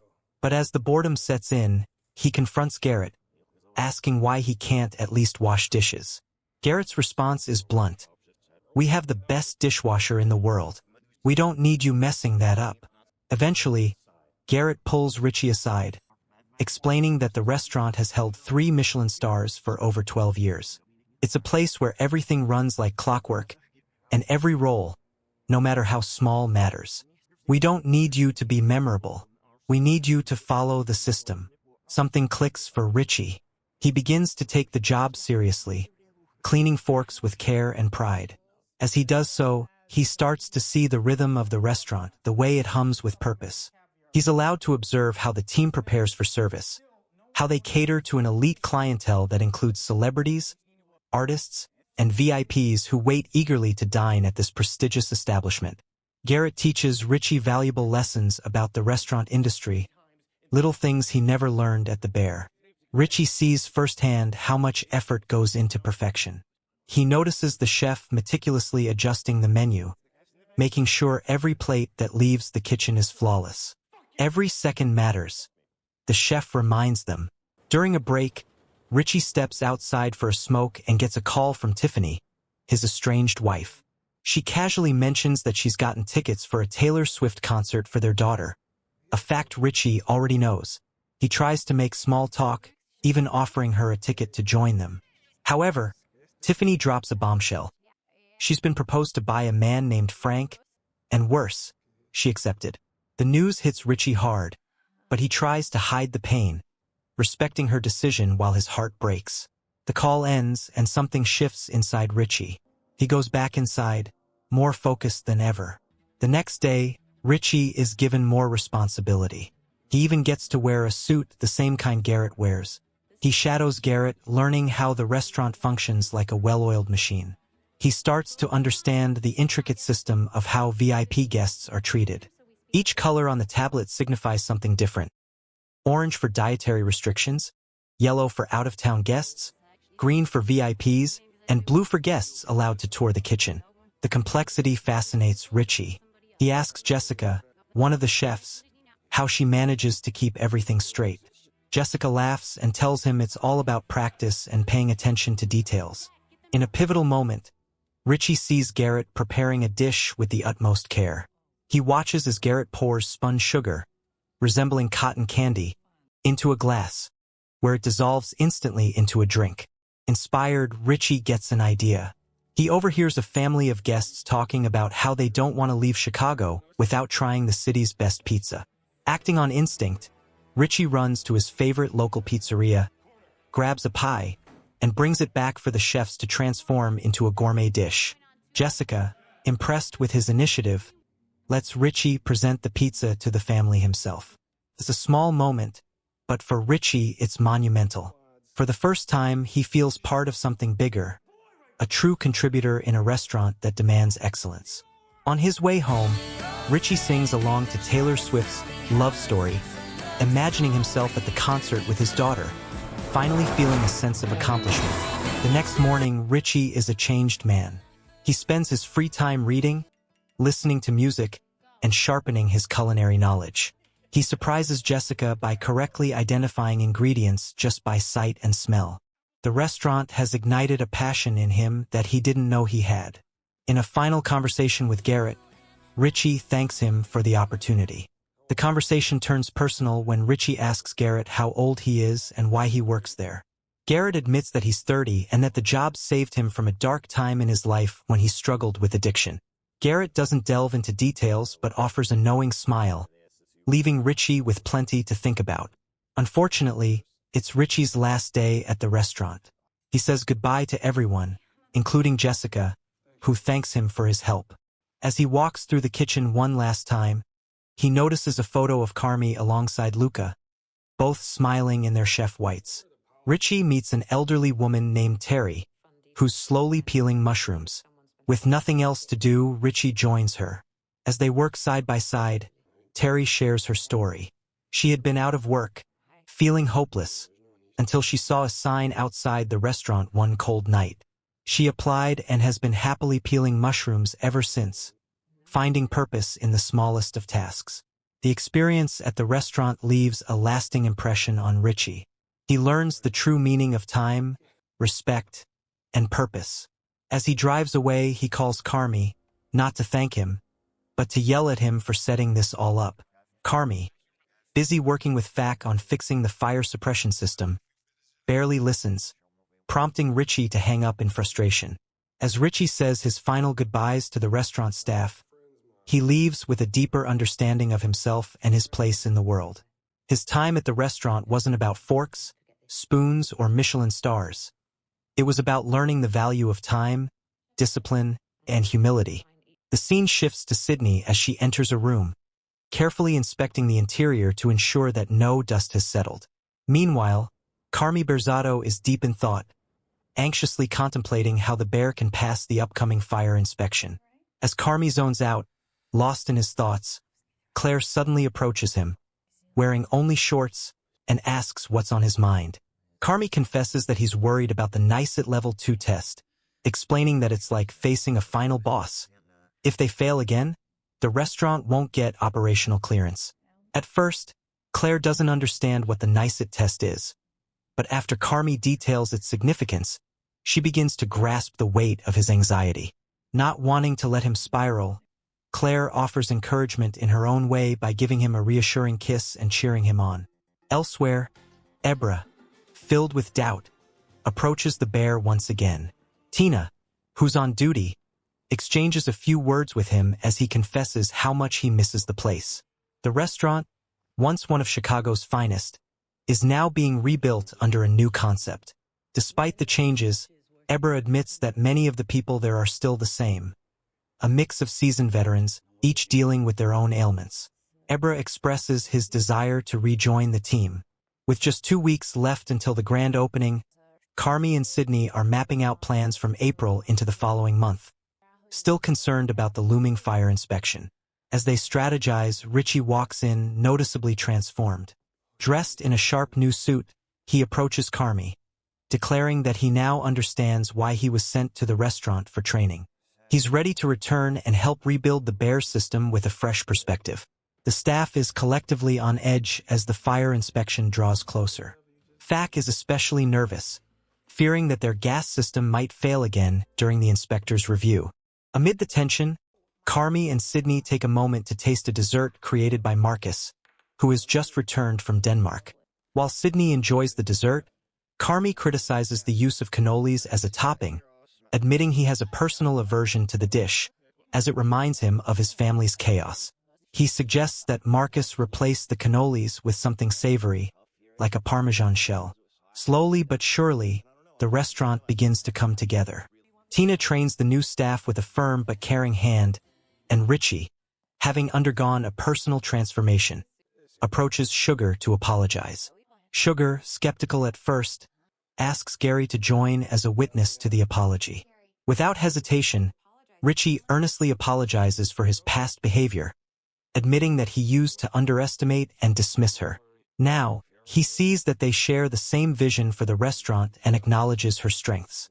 Sugar, surprised by Richie's sincerity, accepts his apology just as Fax stumbles in, covered in grime from fixing the gas lines.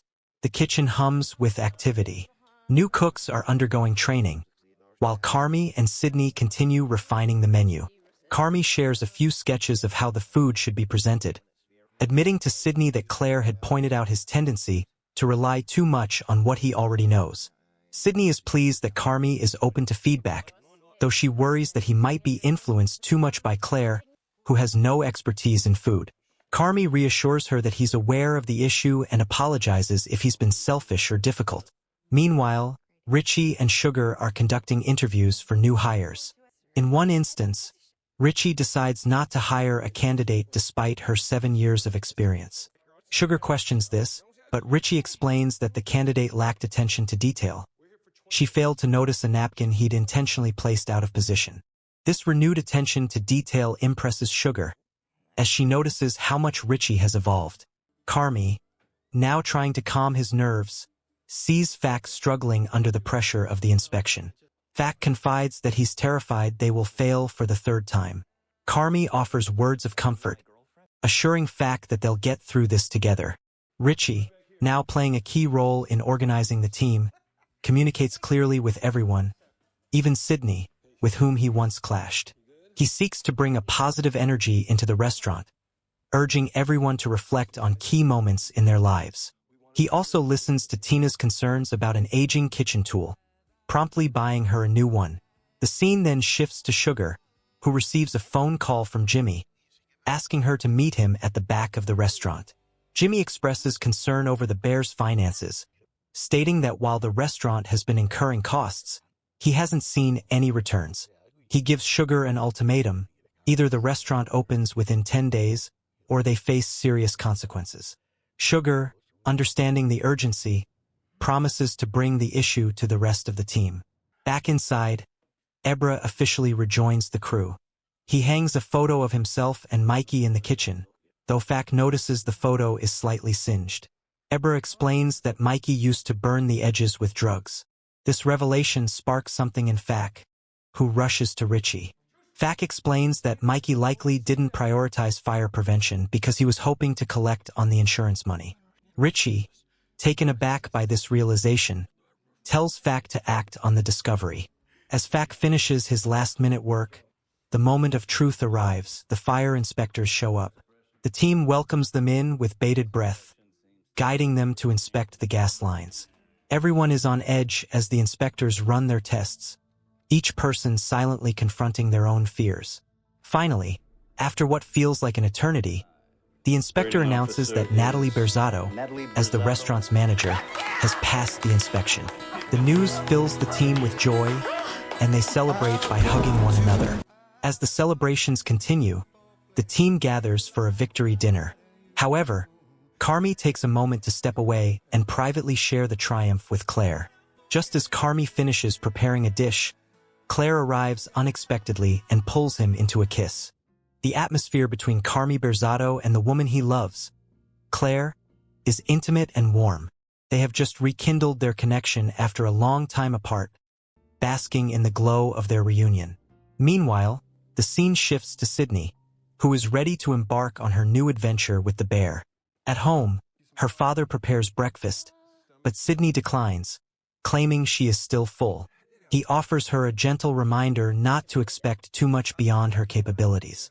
He feels a sense of pride in her efforts, especially knowing the immense pressure she has faced in her life. Grateful for her father's words, Sydney quickly departs. Meanwhile, at the restaurant, Carmy pauses his activities as panic washes over him. He is haunted by memories of everyone shouting at him. Mikey, even his mother, and Lee. Suddenly, a vision of Claire's sweet face breaks through, easing his turmoil.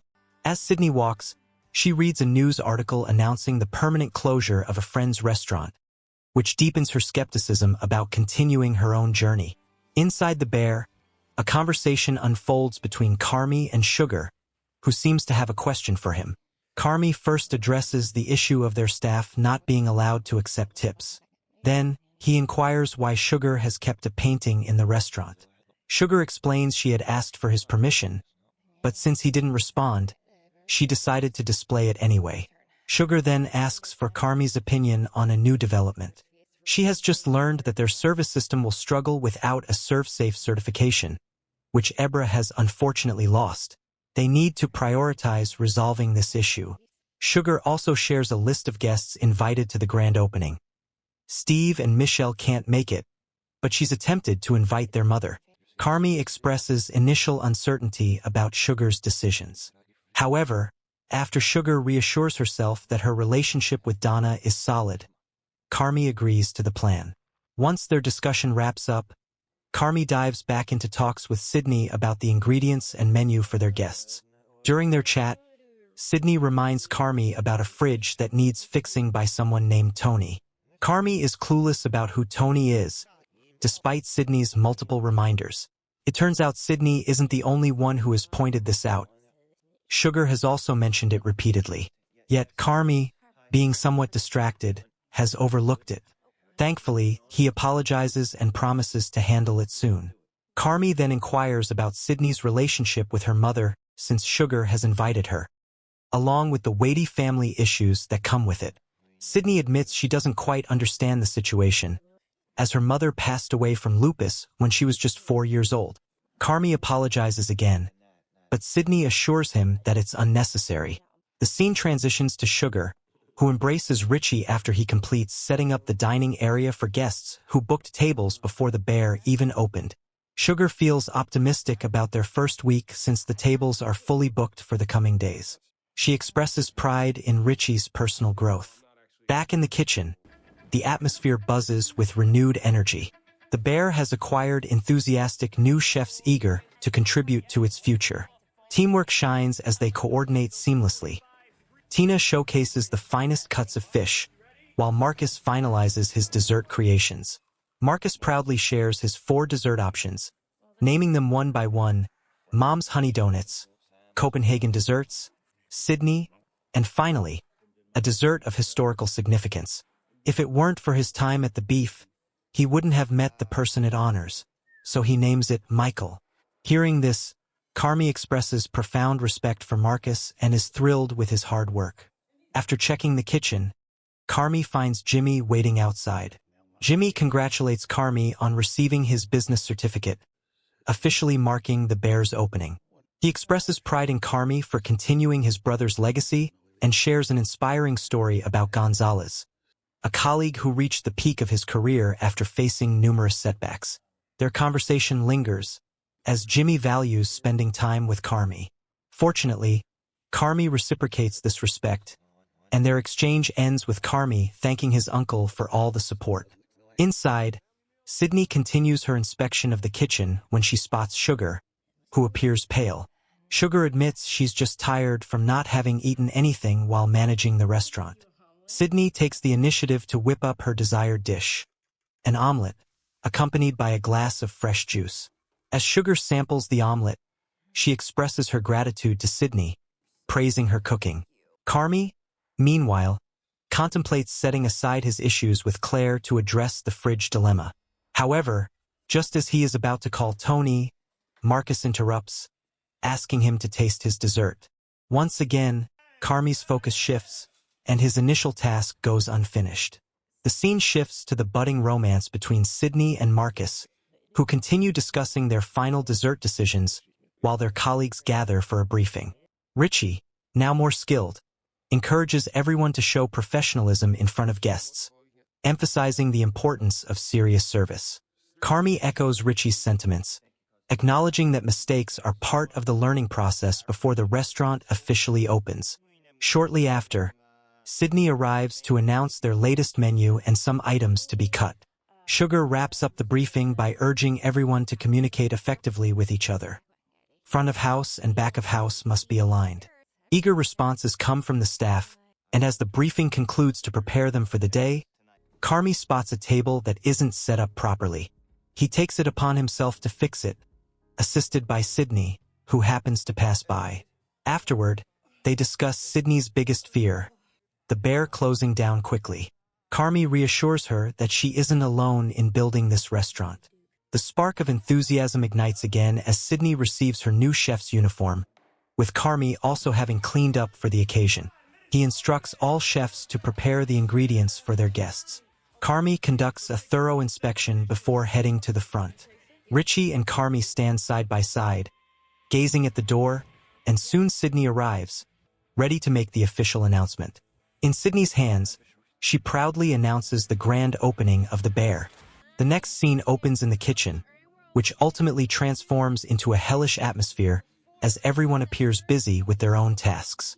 Sydney, as the head chef, merely mentions a few dishes that need to be moved, while Carmy instructs the servers not to leave any stains on the food they are about to serve. In this episode, we experience a shift in the mood as the restaurant staff transitions to the living room, a change even felt by Sugar, who is talking to Pete. Pete expresses his pride that the family business is finally back in operation. However, he urges his wife not to focus too much on it, as he still has a full-time job and family responsibilities to consider. While agreeing with him, Sugar continues to jot down notes about what she feels is lacking. Meanwhile, Richie is tasked with ensuring that all the guests receive their meals appropriately. He approaches Uncle Jimmy, who tells him how proud he is of him.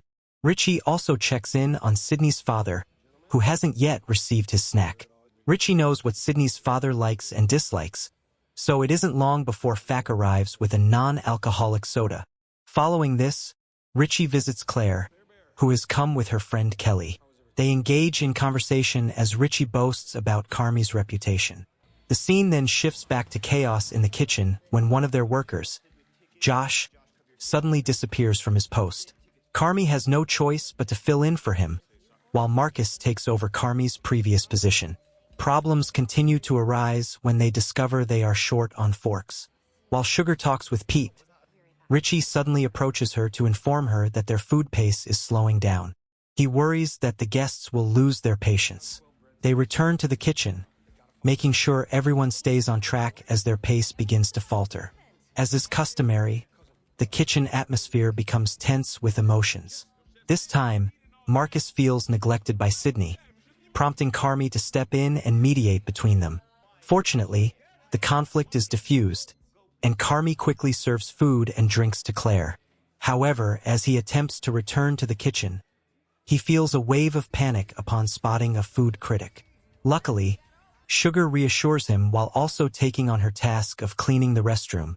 The kitchen becomes increasingly chaotic as both Carmy and Sydney are on edge. They are confused about the food lines, which are now slowing down. When Carmy goes to grab something from the refrigerator, he finds the handle broken, thanks to Marcus, who had damaged it simply because Carmy forgot to call Tony to fix it. Now they are short-staffed, lacking an assistant head chef. Reluctantly, Richie begins to take over Sydney's responsibilities, while Sydney assumes Carmy's position. They try to remain calm, even as the situation deteriorates. Carmy keeps pleading for everyone to get him out of the fridge, but Richie insists on maintaining focus. He starts giving everyone 5-minute intervals to ensure that they deliver the food according to the orders.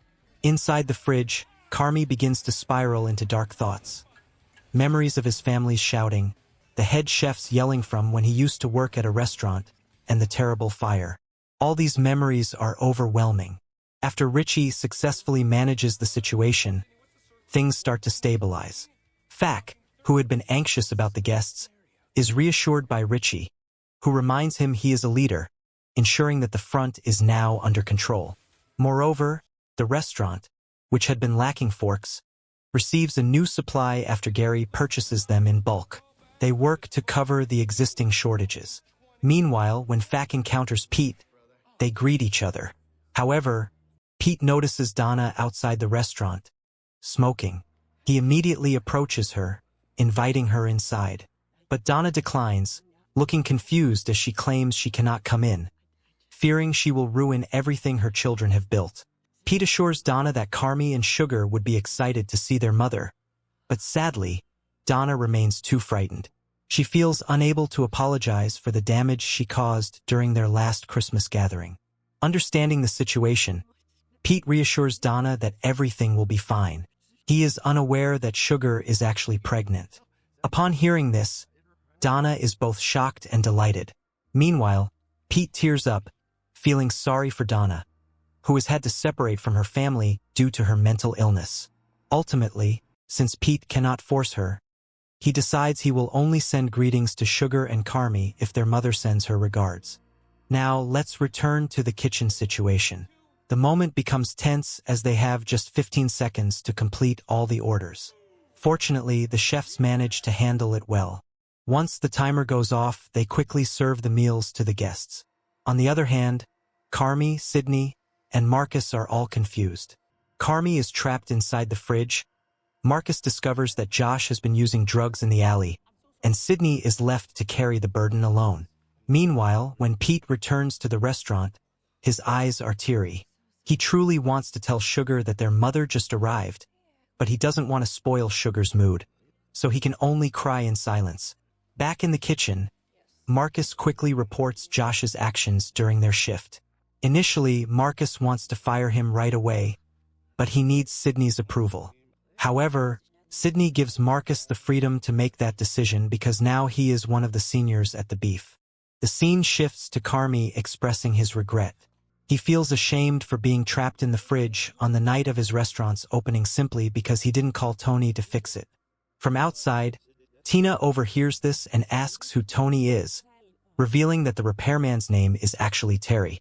At this point, Carmy becomes emotional again, while Sydney starts to panic upon hearing Carmy shout. In the living room, Gary is seen serving dessert to Jimmy. Initially, Jimmy refuses it, but upon learning that the dessert is from Jaramovich, his curiosity is piqued. When Gary opens it, he reveals a chocolate banana, Jimmy's favorite dessert. Consequently, Jimmy instructs Gary to thank Jaramovich for the treat. Back in the kitchen, the tension escalates when Carmy keeps pestering Tina. Unbeknownst to him, Claire is inquiring with Fack about Carmy's whereabouts. At first, Fack considers lying, but upon realizing he's speaking with Claire, he decides to be honest and admits that Carmy is currently trapped in the walk-in fridge. As Carmy continues to ramble, he inadvertently reveals more than he intends. Suddenly, he states that he doesn't deserve love and that he never wanted to meet Claire in the first place, claiming he only sought her out for entertainment. Carmy also refers to himself as a psychopath. Little does he know, Claire is right there with him. She breaks down in tears, apologizing for her actions toward him. Upon realizing that Carmy does not love her, Claire quickly departs, thanking Richie for the dinner. Seeing Claire in tears infuriates Richie. He directly confronts Carmy about what he said to such a beautiful woman. This remark only further aggravates Carmy, who begins to lash out at Richie, insulting him and his family, including his daughter. Their harsh exchanges escalate until they can be heard by everyone. Richie, unwilling to continue the argument, decides to leave. Following this, Carmy finally opens a voicemail he didn't have the chance to listen to from Claire. It turns out Claire simply wanted to tell Carmy that she had never felt as much love as she felt for him. She hopes he feels the same way about her. Regret washes over Carmy for what he has done to her. The next scene shows the chefs enjoying their own time. Marcus offers his congratulations. Sydney reunites with her father, and Gary shares bread and a drink with Fack. Unbeknownst to Marcus, his mother's nurse has called multiple times with bad news for him. The closing scene of Season 2 of The Bear ends with Carmy finally getting some help when Terry arrives to forcibly open the fridge door. Meanwhile, Sydney sighs as she prepares herself for the even tougher challenges that lie ahead. A new dawn had arrived. The city lights were still flickering, holding on to the last moments of night. Slowly, the sun began to rise. A man stood by the window, staring out quietly. His fingers gently brushed the scar on his palm, as if feeling the past in every quiet second, letting the silence mark the time. Carmy, Berzado paused for a moment as he entered the Bear. He flipped the lights on, the soft glow filling the room. Slowly, he began arranging the tables, setting the plates and tableware in perfect order. Every detail mattered. The chairs were placed side by side, lined up in precision. He stepped back, taking a careful look at the setup one more time, making sure nothing was out of place. Then, once again, he glanced around the interior, making sure the view wasn't just right, but satisfied the privilege of excellence. A long time ago, his sister saw him off as he departed from Chicago. There weren't many words exchanged between them, but in her quiet way, she managed to slip some money into his pocket without him noticing. He endured countless grueling cooking sessions under the guidance of Michelin-starred chefs in New York, each experience sharpening his skills and pushing him to the limits. Every kitchen was a battlefield, every dish a test of precision, and every mistake a lesson burned into memory. Carmy learned the hard way under the relentless care of David Fields. An intense chef with an obsession for perfection, David tolerated no mistakes in his kitchen. Every second mattered, and he drilled that into his students with brutal precision, often resorting to harsh words to drive the point home. Carmy felt like he was constantly taking blows from a bully, but he couldn't deny how much he learned from the experience. One lesson stood out above all: label everything, literally. Andrea Terry taught him many lessons, and she didn't hold back. She cranked up that a chef should be both clean and fast, with smooth and deliberate movement. There was no room for harsh or careless actions in her kitchen. Precision was everything. From her, he learned that even a 5-second mistake could ruin the taste. Timing and finesse were the difference between perfection and disaster. While Carmy was away from home, a lot of things happened. His brother tragically took his own life, leaving a deep scar on the family. Though Carmy returned for the funeral, he couldn't bring himself to attend the ceremony. The weight of grief and guilt was too overwhelming. Meanwhile, his sister was pregnant with her first child, a bittersweet contrast to the family's pain. At the same time, Marcus lost his mother, adding yet another layer of loss to an already heavy time. So much had changed, but none of it shook his focus or his determination. Carmy was back at the Bear, ready to reclaim the space as his own. He rearranging the kitchen, mopping the floor, and cleaning every surface until it sparkled. As he worked, he made notes, establishing a set of rules for his kitchen. The first point was non-negotiable, a declaration of his commitment to excellence. He didn't hold back. Every detail mattered. And, true to form, he labeled everything literally. Sydney brought him a warm cup of coffee, a comforting gesture. Carmy apologized for leaving her alone in the kitchen, acknowledging the weight of responsibility she had carried in his absence.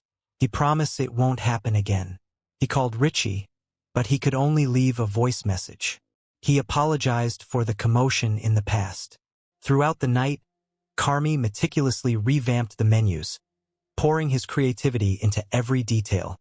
On his notes, he sketched out each dish like a culinary art presentation, envisioning how he wanted them to come to life. He applied the sauce to the meat slowly and tenderly, ensuring every bite would be infused with flavor. After arranging the peas with great precision, he placed the meat just so, creating a harmonious balance on the plate.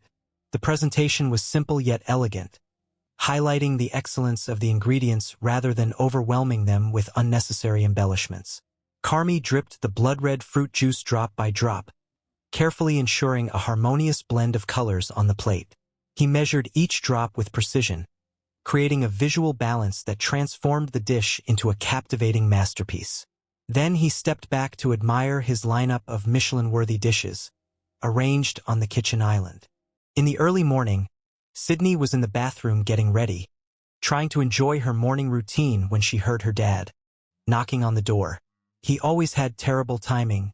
Too many Ricky's chicken wing had kicking on his stomach. Again. As she stepped out, her dad looking relieved and joke around. The usual morning routine. At the Bear, Carmy stood at the kitchen, carefully preparing ingredients. He used a pair of tweezers to meticulously place each green pea onto the plate, inspecting every grain with precision.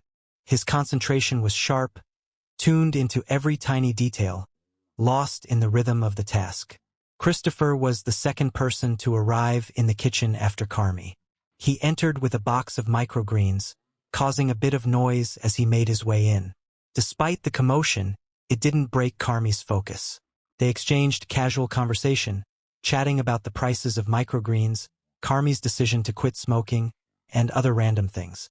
As Christopher Sugar was arrived. She greeted Carmy casually, but he barely looked up, still focused on counting peas with the same intense concentration he always had. After a brief back and forth, Sugar tried to check in on him, asking how he was and bringing up Richie and Claire, though the conversation stayed light and distant. They went silent for a moment before exchanging polite, good mornings, again, almost like a reset. Sugar admitted she wasn't doing great, feeling the weight of everything, especially with her baby due in 2 months. She wished she could just set everything aside for a while, but they both knew that wasn't how life worked. Ibrahim arrived next, offering a quick greeting without stopping as he walked straight to the back of the kitchen, slipping into his usual routine. Sugar, still in conversation with Carmy, picked up a note from the table. Carmy explained that it was his non-negotiables, a set of rules for maintaining excellence in the restaurant. Sugar teased him about how serious he was with his lists, but she couldn't help but admire his dedication. The doorbell buzzed, signaling Cicero's arrival. He greeted Sugar but barely acknowledged Carmy. Glancing up from his work, Carmy was a bit surprised and instinctively asked why Cicero was there. Cicero, never one to be questioned, quickly reminded him that as the owner, he could show up whenever he pleased. Carmy, knowing better than to argue, immediately apologized. Cicero's attention shifted to the corner of the kitchen, where a large piece of equipment, the new cryovac, stood. His expression soured as he questioned its necessity, his tone laced with irritation. Carmy calmly explained it was an upgrade, a better model that would improve efficiency. But Cicero wasn't convinced. He muttered about unnecessary expenses and the fancy new plates, viewing it all as frivolous spending. Carmy, ever respectful, acknowledged Cicero's concerns with a simple thank you and nothing more, knowing it was better to let it go. Still grumbling about the costs, Cicero made his way to his office, clearly unimpressed with the new additions. Sugar kept teasing Carmy about his non-negotiables notes, going through them point by point, poking fun and asking why he was being so strict. Carmy, sticking to his guns, didn't want to waste time discussing it. Part of Sugar felt a little hurt that he made these decisions without considering her, but she kept that to herself. Carmy reassured her that it was for the best, and in the end, she just had to accept it. Cicero showed up again, this time with a refreshing drink for Sugar. Carmy gave him a look, wondering where his own drink was. Without missing a beat, Cicero threw a sarcastic remark his way, telling him to get his own. Carmy just turned away, knowing it was better to let it slide. Sydney arrived just as Cicero was passing through the kitchen door. They exchanged quick greetings without stopping. She walked up to the kitchen island and froze next to it, overwhelmed by the lineup of Michelin-worthy dishes spread out before her. Staring at the plates, she felt a wave of mixed emotions, impressed, yet unsure of what to say. For a moment, she was lost in thought, until Carmy's voice pulled her back to reality. Carmy explained that the dishes were part of his R&D. He'd been working on remaking the menu and redoing everything from scratch. Sydney felt overwhelmed by how much had changed without her knowing. Carmy, however, didn't bother with long explanations. His focus was clear. He simply expressed his determination to bring a Michelin star to the restaurant. Sydney was taken aback by his seriousness. She never expected Carmy to dial things up this intensely from the start. Seeing her reaction, Carmy reassured her, telling her that her cooking skills were already excellent. The only thing left to do, he said, was to adjust the menu, and then they would be unstoppable.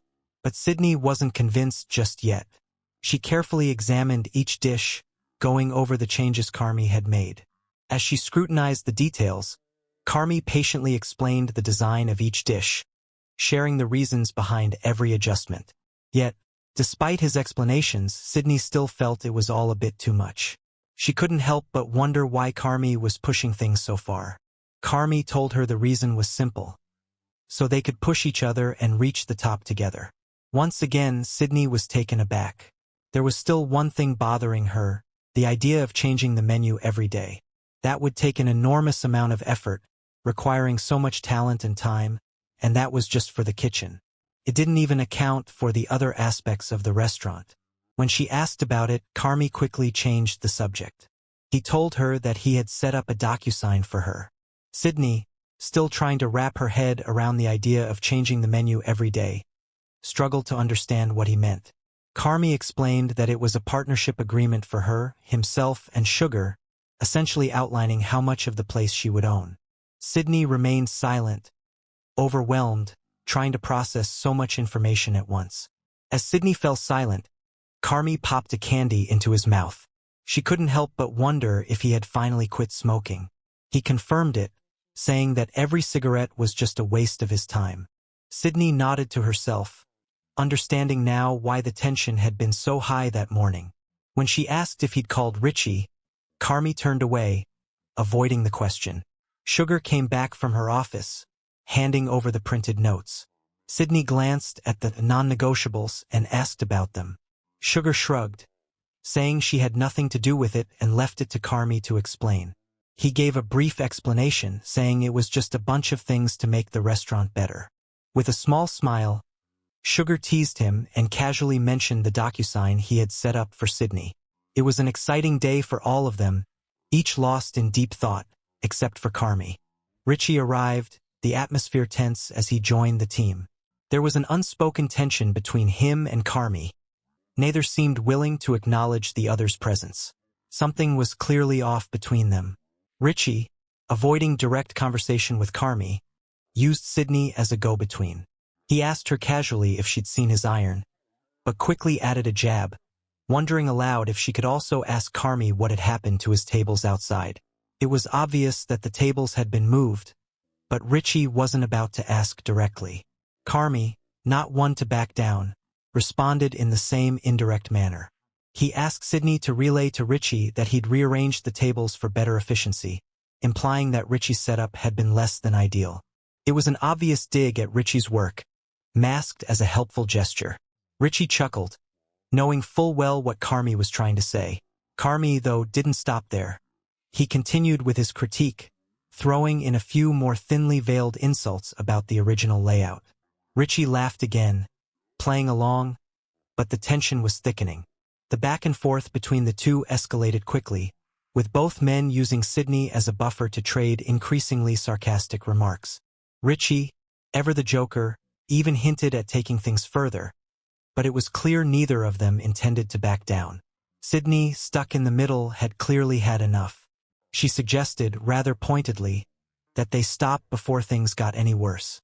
But Richie brushed off her concern, throwing yet another playful insult at Carmy, this time calling him out for using power phrases like some sort of corporate robot.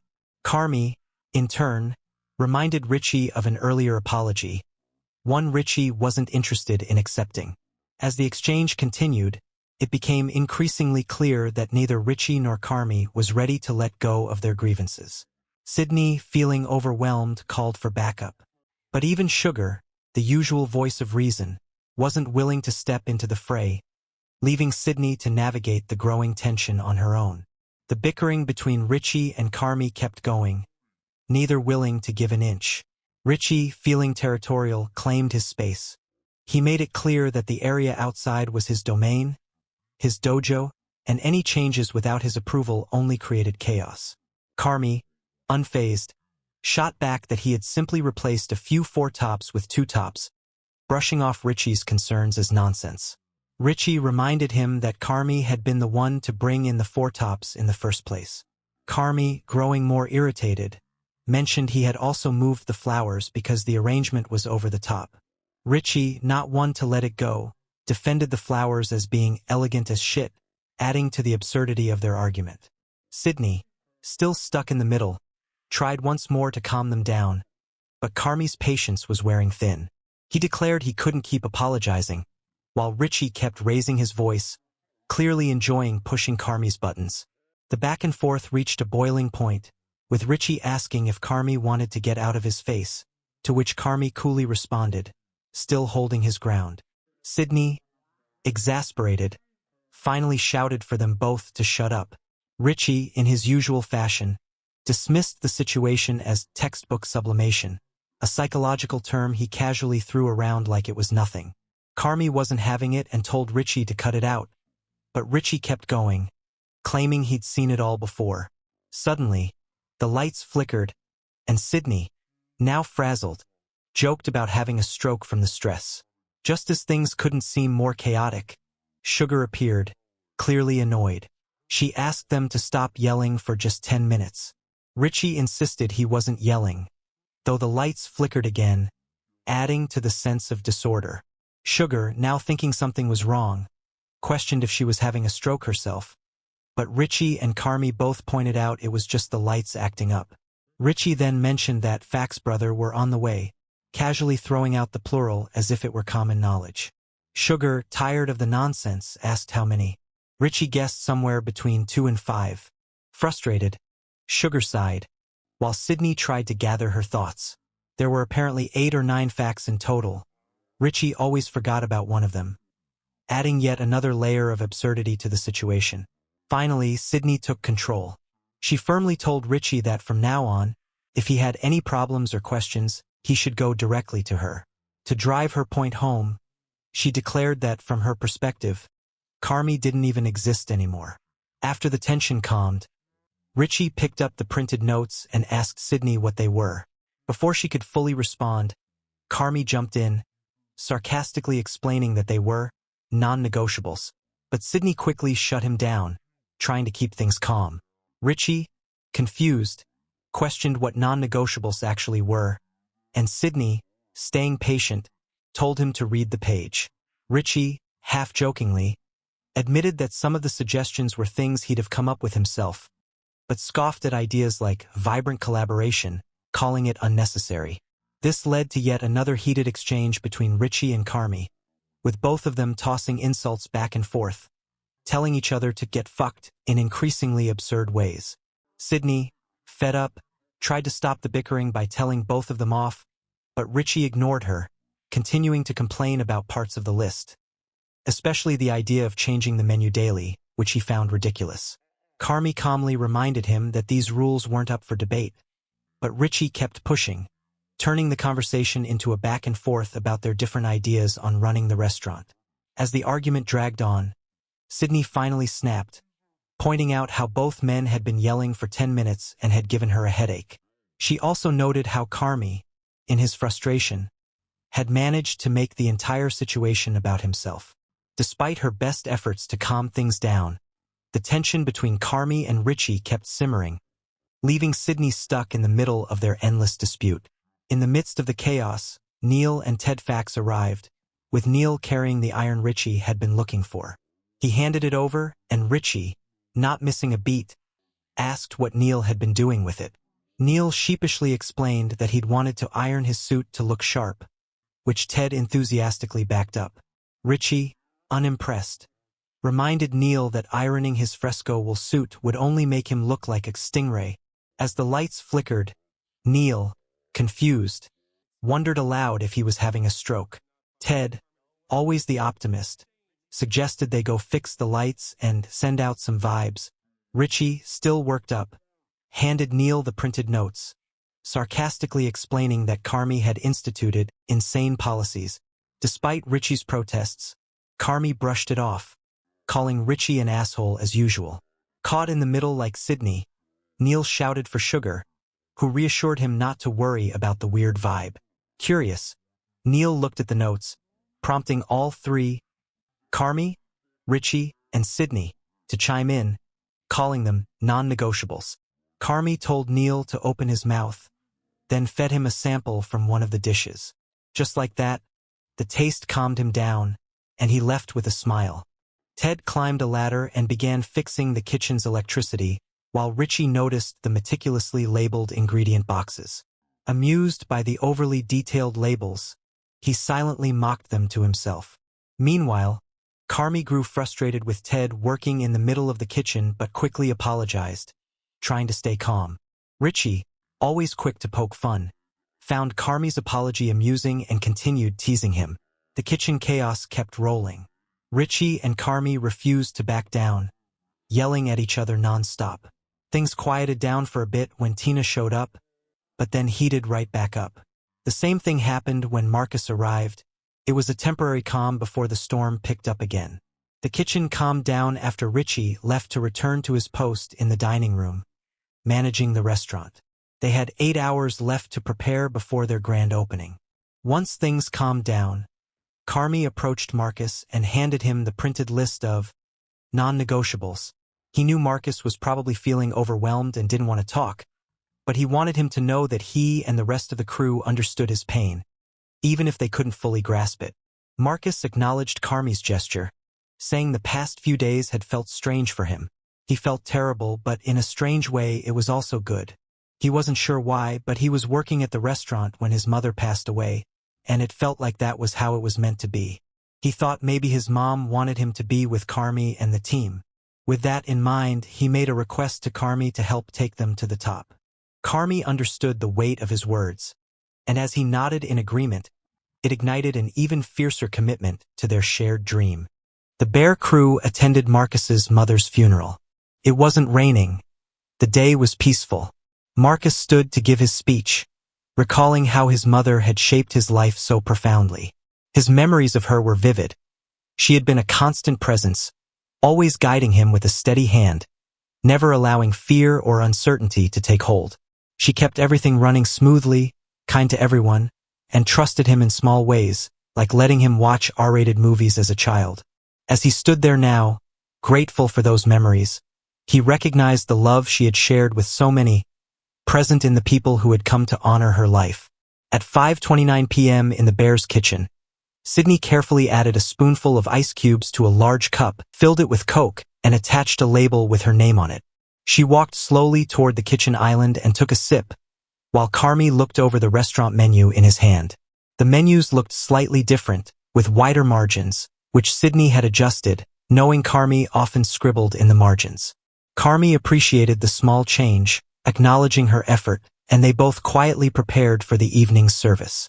Sydney ran through her mental checklist: Coke, tickets, Sharpie, everything was in order. Richie entered the kitchen, confirming that everything was ready on his end. With the final preparations in place, he stepped out, yelling to the staff to get ready as the restaurant was about to open.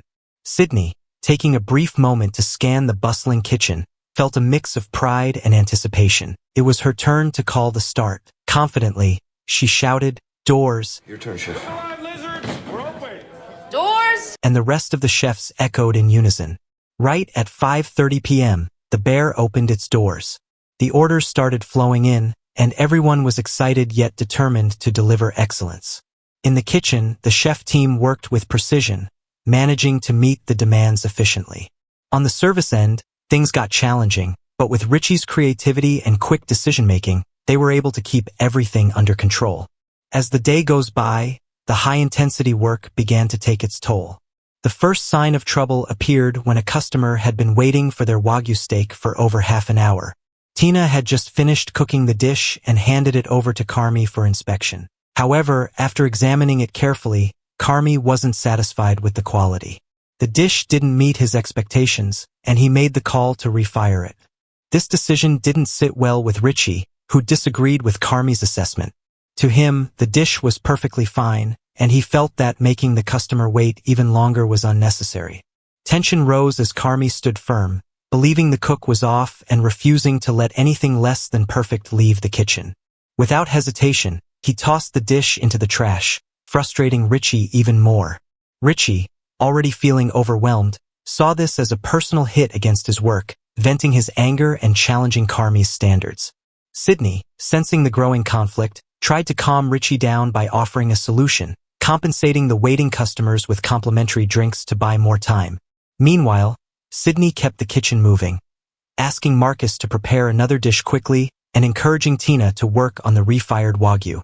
Richie stormed back into the kitchen briefly, still frustrated, pointing out that he was being pushed to his limits. Carmy acknowledged the pressure, but the focus remained on maintaining the restaurant's standards. Tina, feeling the strain, apologized to Carmy, who simply urged her to keep going. As the time goes by, the Bear started gaining more recognition, and orders began flowing in at a faster pace. With this surge in business came growing expenses, and Cicero wasn't happy about it. He approached Carmy with a bill in hand, frustrated by the rising costs. The most recent charge, over $11,000 for butter, had pushed him over the edge. Confused and irritated, Cicero couldn't understand why they were spending so much, jokingly questioning if it came from some rare, exotic source.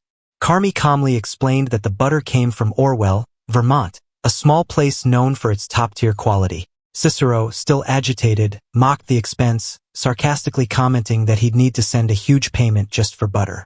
He wasn't convinced, no matter how much Carmy vouched for its quality, and stormed back to his office in frustration.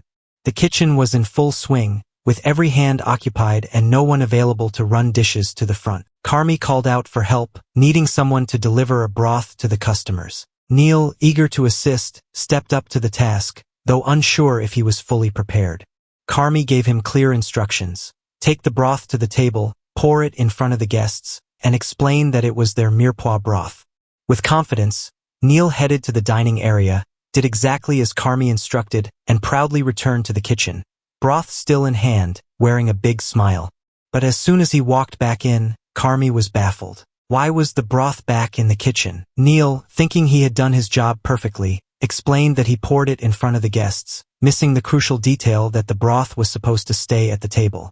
Richie, having witnessed the situation, jumped in to help, taking the broth from Neil and heading back out. Carmy, still frustrated, couldn't believe what had just happened.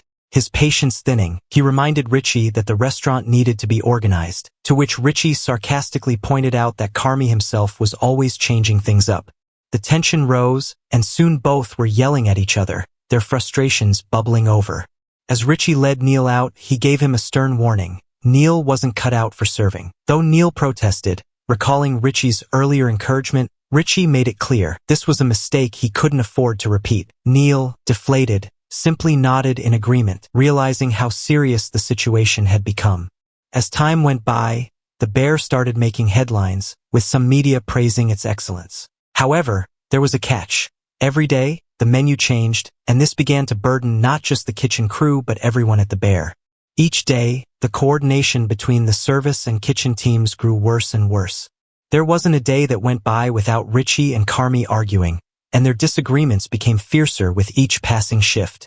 Financially, the restaurant was facing a heavy burden, as costs soared despite high sales. Cicero noticed the money flowing in, but he saw little of it left at the end of the day. Everyone at the bear was exhausted, they were all worn out. Sydney was about to get her own apartment, and she was with her father to check the place out. As they stepped inside, she could sense that her dad wasn't thrilled about it. He tried to mask his feelings, but the hesitation was clear. Sydney glanced at him, prompting him to share his thoughts. Emmanuel forced a smile and gave a vague compliment, but Sydney could see right through it. She knew he thought the apartment was small and overpriced and that it would mean a longer commute for her. Despite her dad's reservations, Sydney felt confident. She reminded him of the raise she was set to receive. Still, Emmanuel pressed her about the partnership agreement at work, wanting to ensure she had all her bases covered. Sydney felt frustrated. The details were still being finalized, and she hadn't received the final document yet. Emmanuel pointed out the thin walls, expressing his concern about the apartment's quality. Sydney dismissed his worries, assuring him that everything was fine. But her father wasn't convinced. He seemed more worried about her rushing into this new chapter. Sydney knew he cared, but she also felt determined. She had already signed the lease, and there was no turning back. With a resigned sigh, Emmanuel suggested they look for a couch. Sydney mentioned wanting an L-shaped one, but he insisted on checking out secondhand stores. She didn't mind. She was ready to make this space her own. Tina was in charge of buying the vegetables and had a shopping list in hand as she navigated the market. Spotting Jerry, she greeted him with a smile and exchanged pleasantries. As she looked around, she noticed the selection of vegetables seemed smaller with each visit. She asked Jerry about it, and he confirmed her suspicion. He explained that the growing season was winding down, which meant fewer farms and less variety. Once, she could fill her basket with everything needed for a full menu in one trip, but those days were becoming scarce. Tina absorbed Jerry's words, a newfound understanding washing over her. She repeated his phrase, "Whatever grows together, goes together," with a smile, appreciating the wisdom in it. Jerry nodded in acknowledgement, and with gratitude, she thanked him before continuing her shopping. Chi-Chi stood at Ibrahim's window, casually taking in the scene. He called out to Ibrahim, who was busy with something on his table, assuring Chi-Chi he'd be with him shortly. As Carmy walked by, he spotted Chi-Chi and greeted him, warning him to keep the smoke away from his window. Chi-Chi, engrossed in what was happening at Ibrahim's station, ignored the comment and continued to scrutinize the mess around them, cigarette in hand. He glanced at Ibrahim's chaotic setup and couldn't help but voice his frustration. The clutter was overwhelming, and it gave him heartburn just to look at it. He emphasized the importance of making a sandwich look appealing. Fluffy, not stuffy, he insisted, a mantra for him. Ibrahim echoed the phrase, and Chi-Chi went on to rant about the state of the baskets, frustrated by how people often treated them. He reminisced about how things used to run smoothly with everyone in their roles, Chucky with the bags, Mikey at the register, creating a well-oiled machine. It was a time he compared to General Hospital, where everything flowed effortlessly. As Sydney stepped out of the train station, she crossed paths with Adam Shapiro, the chef from Ever's restaurant. He greeted her warmly, and she recognized him immediately. They exchanged a handshake, both slightly surprised and pleased to see each other. Their brief conversation flowed naturally, with Adam mentioning how nice it was to bump into her. He then hesitated before revealing that he had snuck into the bear 2 weeks prior. Sydney was intrigued and asked how he managed to get past Carmen and Richie, to which Adam joked that they were too busy arguing to notice him. Sydney chuckled, finding his experience relatable. Adam assured her that despite the chaos, the vibe was perfect, especially since he was there with friends. He raved about the food, particularly a scallop dish that he described as lights out and fresh. Sydney felt a mix of pride and relief. She hadn't expected such high praise. When Adam mentioned that the dish felt new, Sydney clarified that it was a collaborative effort between her and Carmy. Adam nodded, emphasizing how great the food was. Their exchange shifted to the challenges of working in restaurants, with both acknowledging the madness of their industry and sharing a laugh about it. Sydney mentioned that this month had been particularly hectic, hinting at some inherited stress. Adam understood, and as they wrapped up their conversation, she realized she was running late. Adam admitted he was in the same boat, but not before inviting her to come by Evers for a meal sometime. Sydney agreed, genuinely appreciative of the offer. As they said their goodbyes, both felt a sense of camaraderie, having connected over their shared experiences in the bustling world of culinary arts. As Sydney arrived at the Bear, she saw Marcus already deep into his pastry recipe research and Carmy busy prepping his ingredients. Carmy, while peeling and cutting fruit, accidentally cut his finger. He grimaced but continued working until Sydney noticed and offered to help. Without hesitation, they switched places, and she took over cutting the grapefruit, letting out a quiet sigh as she worked. Her attention then shifted to the menus scattered across the table. She glanced at them, noticing a small but significant change. The allspice was still there, but something was different. Carmy had adjusted the recipe by removing the habanero, which had been a key component. Sydney felt a twinge of frustration. The change wasn't about the pepper itself, it was about the lack of communication. She knew the dish might even taste better now, but that wasn't the issue. It was the constant back and forth between the front and back of the house, the decisions made without informing the rest of the team, that was slowly causing problems. Carmy fell silent, thinking on her concerns. He admitted there had been a communication lapse, especially since Sugar had just printed out menus based on what they thought was finalized. Sydney couldn't help but point out the obvious, that this disjointed way of working was what was hurting them the most. Carmy was guiding Tina through the process of preparing vegetables, explaining the details as they worked. He pointed out how to make precise cuts, showing her the spot known as the Pope's nose. Tina, curious, asked why it was called that, and Carmy, with a hint of humor, left the explanation up to her interpretation. As they continued, Sugar and Richie approached the group, interrupting the lesson. Richie, with a serious tone, asked Sydney why the Tribune was coming to take pictures. The question hung in the air, creating an uneasy silence. Carmy quickly realized the situation, muttering an expletive under his breath. Richie pressed further, wanting to know why Carmy reacted that way, and Sydney calmly revealed the truth. They were being reviewed. Tina, caught off guard, asked if it was happening that night, but Sydney clarified that the review had already taken place. Richie let out a sigh, realizing the gravity of the situation, while Sydney simply confirmed it, the weight of the moment sinking in for all of them. One of Carmy's non-negotiables was to break down all boxes before throwing them in the dumpster. Normally, this was something the Fack brothers handled, but today, it was Carmy's turn to take care of it. As he stood on top of the dumpster breaking down the boxes, he started to regret ever putting that rule on the list. Each box felt more annoying than the last, and the task was more tedious than he remembered. Still, he kept at it, thinking to himself how it made sense at the time, even though it now felt like just another chore he could have done without. Sydney had been helping Marcus clean up his apartment, sorting through piles of old belongings. Marcus seemed overwhelmed, unsure of what to do with everything scattered around. Sydney suggested donating most of it, and Marcus, not feeling attached to anything, agreed. Once the cleanup was done, they sat on the stairs, catching their breath. Marcus thanked Sydney for her help, but there was something more on his mind. He brought up a past awkwardness between them, apologizing for making things weird. Sydney quickly brushed it off, assuring him it wasn't a big deal.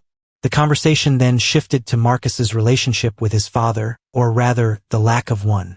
He hadn't spoken to him in a long time and admitted that his dad had never been much help, especially during his mom's illness. Marcus confessed he didn't even know his father and sometimes felt guilty for not wanting to. Sydney listened, reflecting on how much she relied on her own dad. She mentioned how her dad was always early to everything, something she realized she had inherited.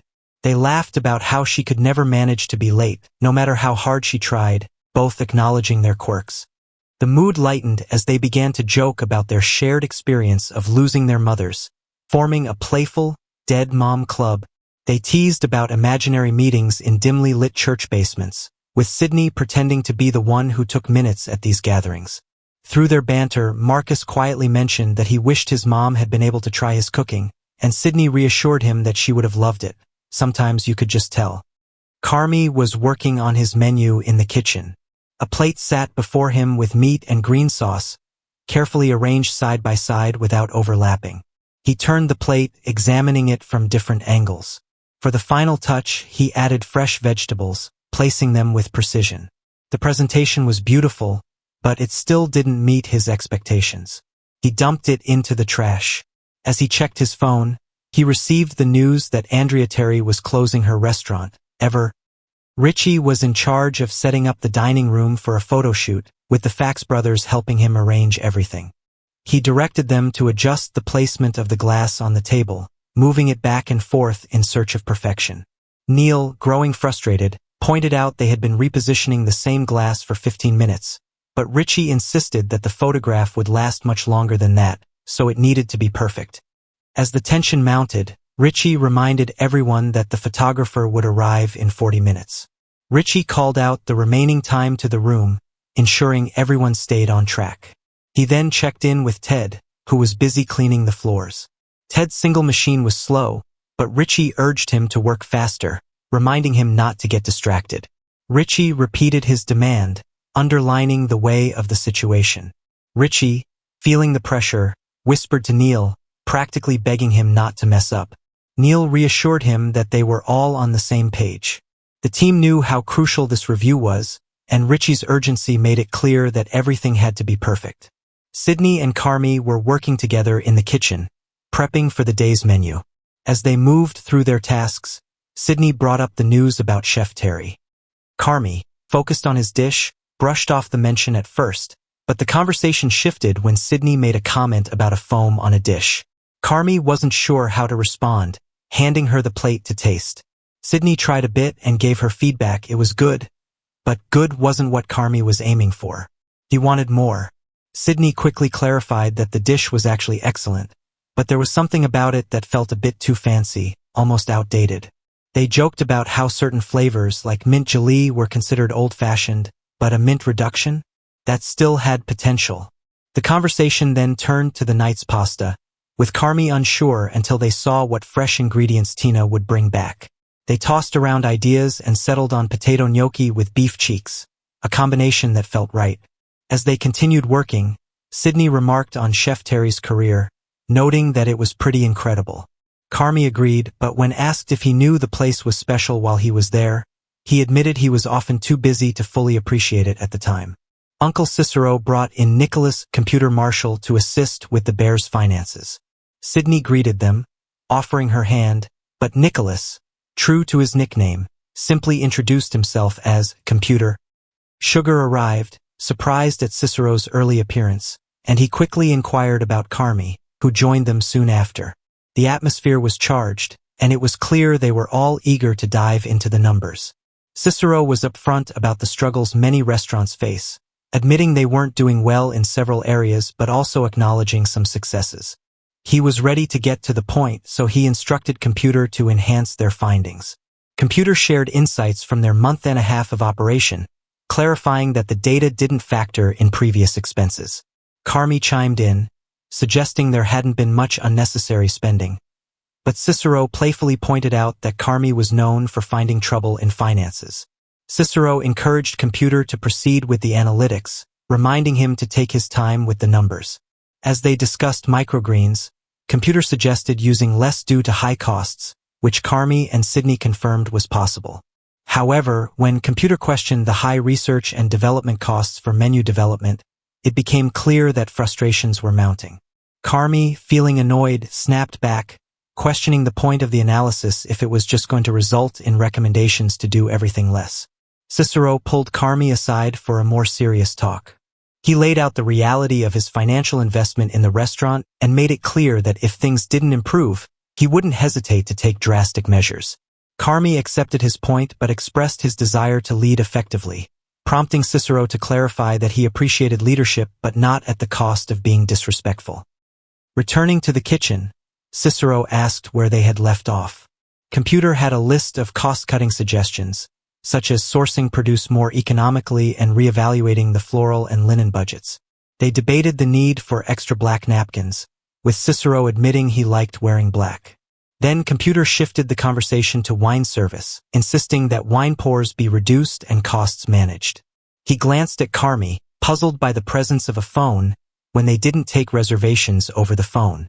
It led to a discussion about efficiency, with Computer questioning the purpose of certain practices like using chargers, plates set at tables before guests arrived, highlighting their redundancy. Carmy and Sydney nodded in agreement, realizing that they needed to streamline operations. Computer wrapped up by noting their service turns per night, suggesting they should consider opening for an extra day to boost efficiency. They all understood the stakes and were ready to make the necessary changes. A long time ago, Tina faced a tough patch in her life, desperately searching for a job. One day, after receiving yet another rejection, she wandered into the beef, hoping to find some solace. All she wanted was a cup of coffee, but luck had other plans. The owner was absent, and Chi-Chi decided to give away an Italian beef sandwich for free. Tina ended up snagging one and found a quiet spot near the arcade to enjoy her unexpected meal. As she took the first bite, tears began to flow down her cheeks, a mixture of gratitude and sadness washing over her. The kindness from the staff touched her deeply, making her sob without even realizing it. Meanwhile, in the arcade, Richie, Mikey, and Neil were engrossed in a game. Mikey caught sight of Tina, noticing her tears. Concerned, he pointed her out to Richie, who shrugged off the situation, claiming he hadn't said anything to her, just offered her a sandwich. Neil chimed in, confirming that she was genuinely crying, which prompted a light-hearted exchange among the three about their game and Mikey's reluctance to approach her. Richie urged Mikey to say something to Tina, worrying she might scare away the regulars. After some playful banter, Mikey hesitated but eventually made his way to her, unsure of what to say. Tina, still catching her breath from sobbing, wiped her tears as Mikey approached. He joked about the sandwich being the cause of her tears, and she reassured him that she was fine, laughing lightly through her sniffles. Mikey acknowledged he had seen her cry, and Tina downplayed it, insisting she wasn't sobbing, just feeling overwhelmed. Mikey leaned back, ready to share some of the chaos that came with working at the beef.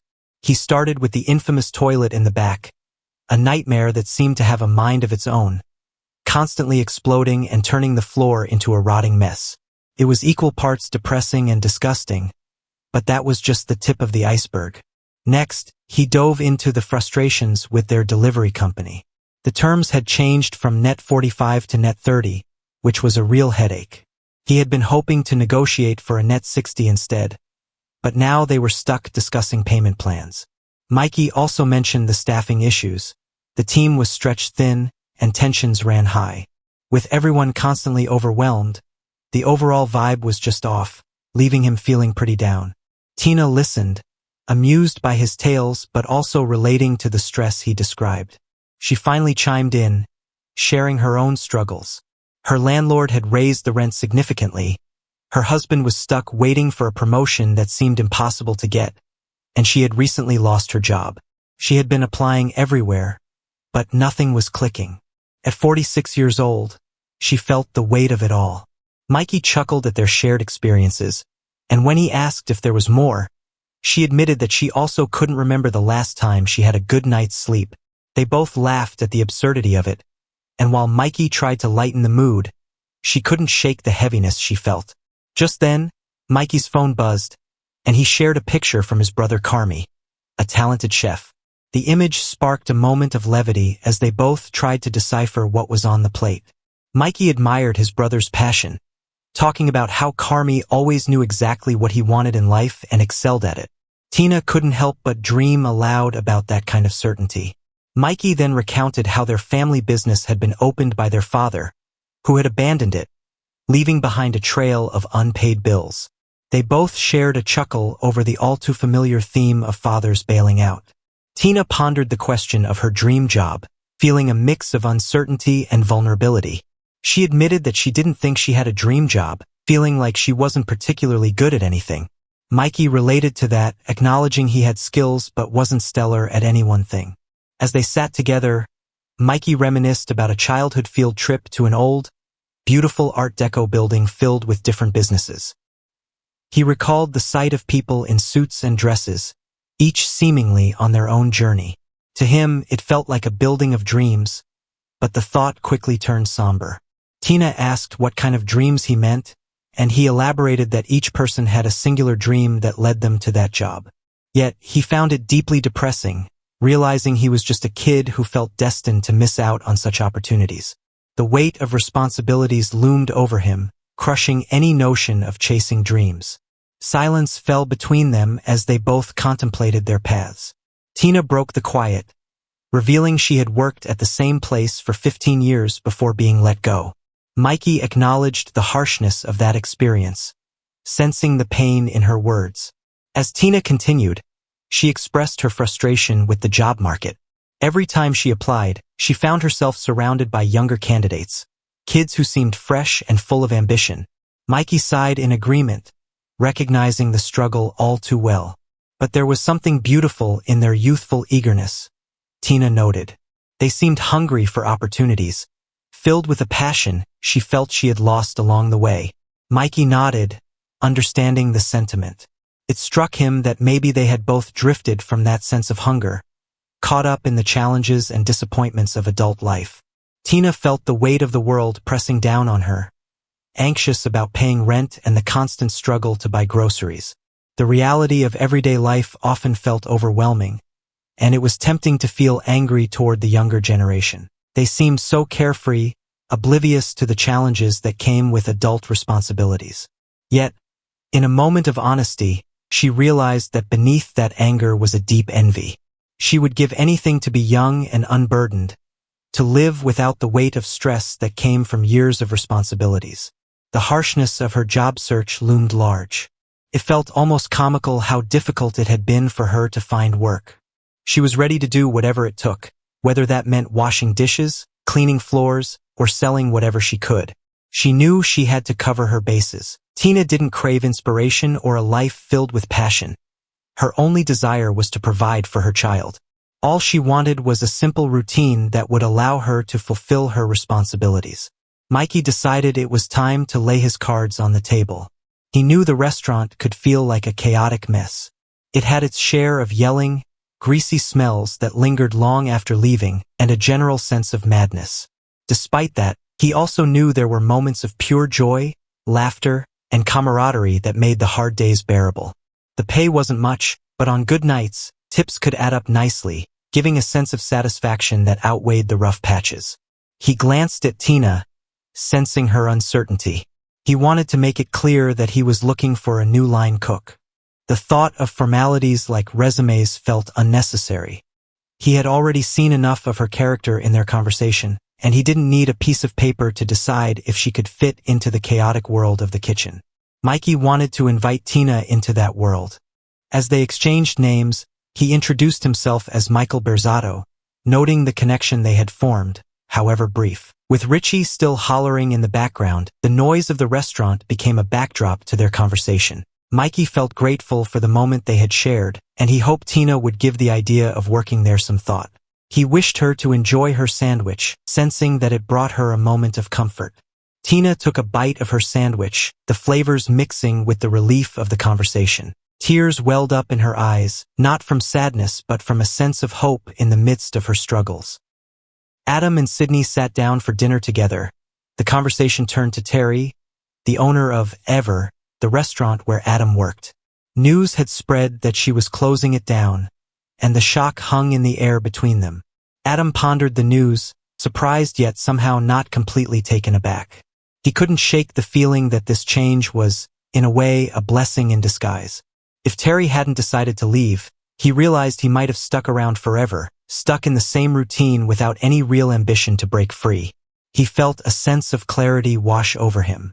The closure of Ever forced him to confront his own desires and aspirations. It was the push he needed to move on and explore new horizons. His mind raced with possibilities as he envisioned a new venture for himself, one that would allow him to take charge. He thought about Sydney and the potential for her to join him in this new chapter. He could see her talent and passion, and the idea of her being part of his future restaurant excited him. He could hardly contain himself as he envisioned the two of them working together, bringing their unique ideas to life. The concept of a partnership began to take shape in his mind. He imagined offering her the opportunity to lead, to create the environment she had always wanted.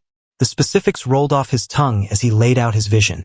An $80K stake to start, benefits, and a clear agreement that would put both of them on the same level.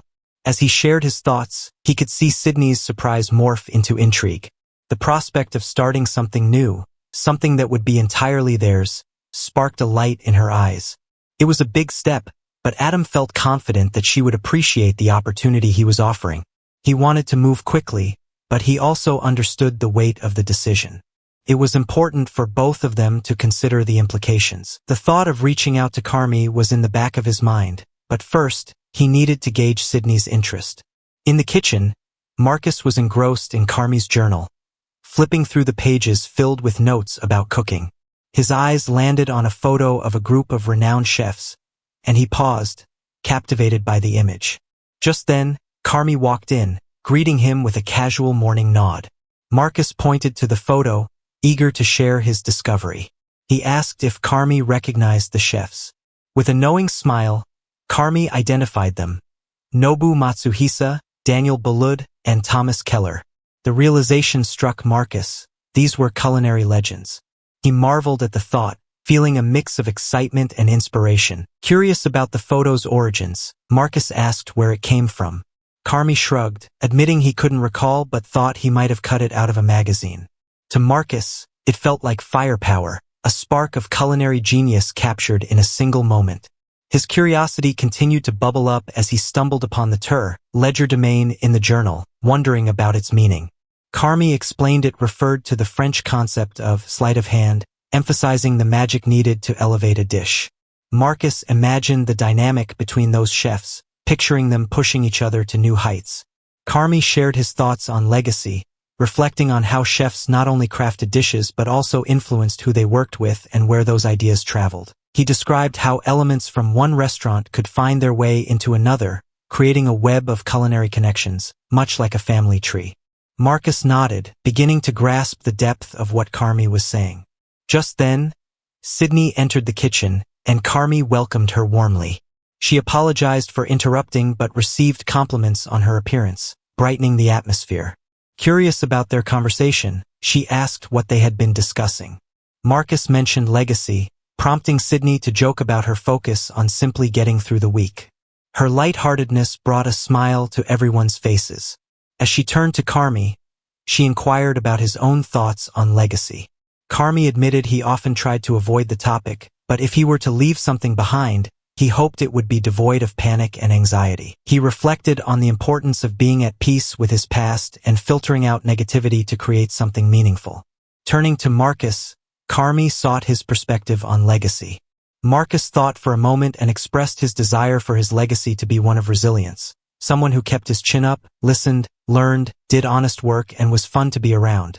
He humorously added that he'd also want to be remembered as an excellent emergency contact. Carmy chuckled at Marcus's sentiment, telling him it sounded legendary. Chi-Chi and Chucky returned to the beef sandwich stall, a place where they once thrived as the original crew when it was still called Beef. Now, under the new name Bear, Ibrahim was running the stall alone and often felt overwhelmed by the demands of the busy kitchen. Seeing him struggle, Chi-Chi and Chucky decided to step in and help out. Chucky quickly established a rhythm, explaining how the process should flow. He demonstrated how to prepare the sandwiches. Each one needed to be wrapped in a napkin, placed in a bag, and handed off to the customer, all done quickly and efficiently. Chi-Chi picked up the pace, showing how to keep things moving fluidly.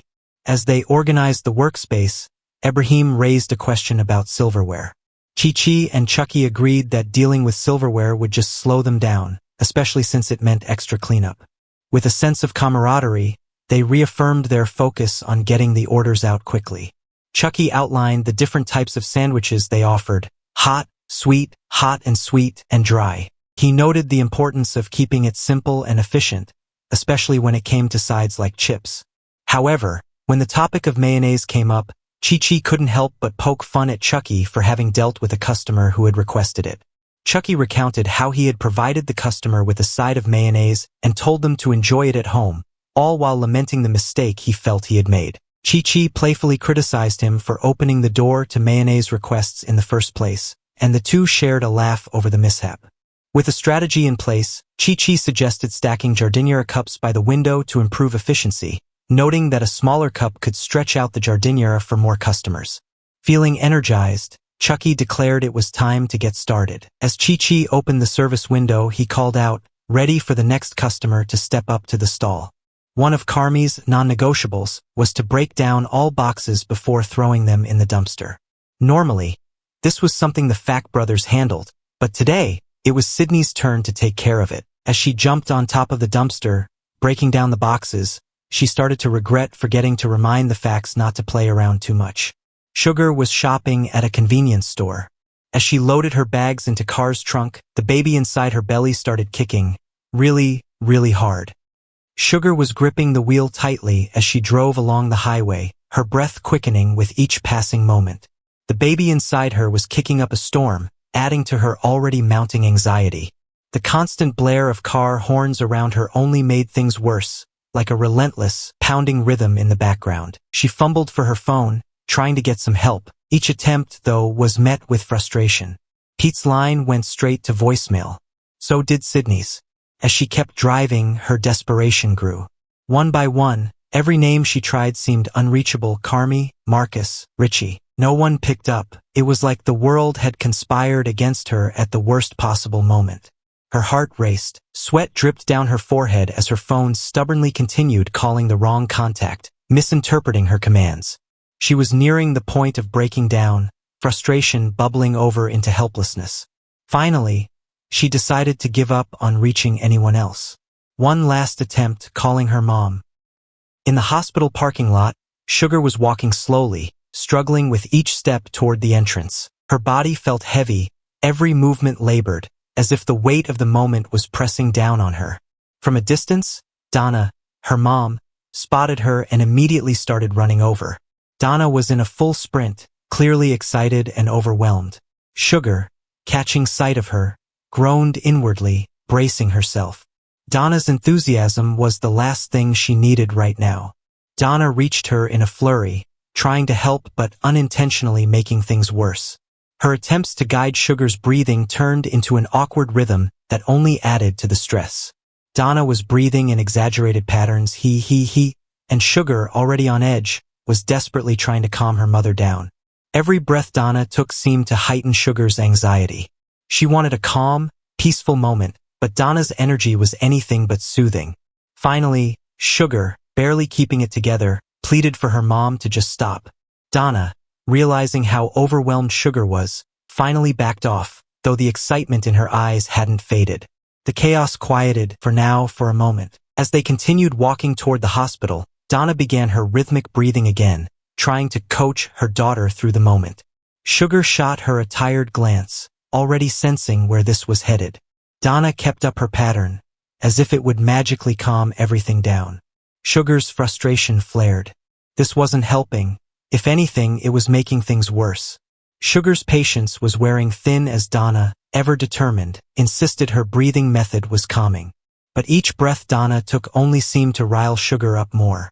She could feel the stress building, her mom's overenthusiastic coaching pushing her closer to snapping. Donna persisted, convinced she knew best. Sugar, trying not to lose it, was on the verge of screaming. Finally, she couldn't hold back anymore. With her frustration boiling over, she begged her mom to stop. Hey, shut the f*** up! Sugar eventually made it to the hospital, despite all the chaos. The delivery went smoothly, and relief washed over her. The moments that followed were filled with a mix of exhaustion, love, and a strange peace that settled between her and Donna. There was a lot said between mother and daughter during that time, words about their bond, memories shared, and the complicated love they had for each other. Donna, for all her overbearing ways, stood by her daughter's side, and somehow that made all the difference. The episode, though intense, wasn't about restaurants or cooking. It was about family. If you're expecting kitchen drama or culinary chaos, well, you'll have to rewind and check episode 2 again. That's where the food stuff really kicks off. For now, the story shifts to what's next. Another chapter in the whirlwind of their lives. On to the next episode. One of Carmy's non-negotiables was to break down all boxes before throwing them in the dumpster. Usually, the Fact brothers handled this chore, but today, things were just normal. Neil and Ted were there, helping Carmy tackle the mountain of boxes. As they worked, exhaustion hung in the air. Ted complained about how tired he felt, while Neil echoed the sentiment, agreeing that the task was a drag. Carmy reminded them that if they stuck to the schedule laid out in the non-negotiables, this wouldn't be such a hassle. Ted argued that they did their part, breaking down boxes every time new shipments arrived. Then, out of the blue, Ted mused about the possibility of this being a haunt. Carmy dismissed the idea, insisting that there was no reason for any ghosts to bother them. Neil chimed in, questioning why they would be haunted at all, but Ted insisted that Sammy was always annoyed with them. Carmy noted that if anyone was upset, it could only be Claire, but Ted argued that she wouldn't haunt them. Instead, he joked about Claire being a piece of ass, which prompted an eye roll from Carmy, who insisted that Claire was all about peace. Amid the banter, Ted teased Carmy about still having feelings for Claire, suggesting that maybe she was haunting him. Carmy shook off the idea, unwilling to entertain it. Neil then encouraged Carmy to just apologize, suggesting it was easier than he thought. Ted played along, pretending to be Claire while Neil acted as Carmy, pretending to apologize. But Carmy wasn't interested in their little skit. He simply wanted to focus on breaking down the boxes.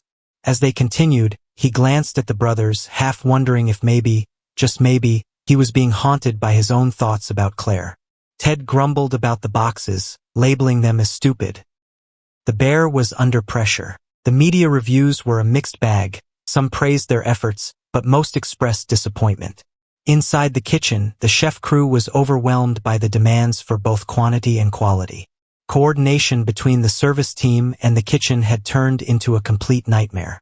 One night, long after the restaurant had closed, Carmy remained in the kitchen, focused on researching ideas for the upcoming menus. Sydney was still there, tired but keeping him company. The kitchen was quiet, save for the soft sounds of Carmy flipping through his notes.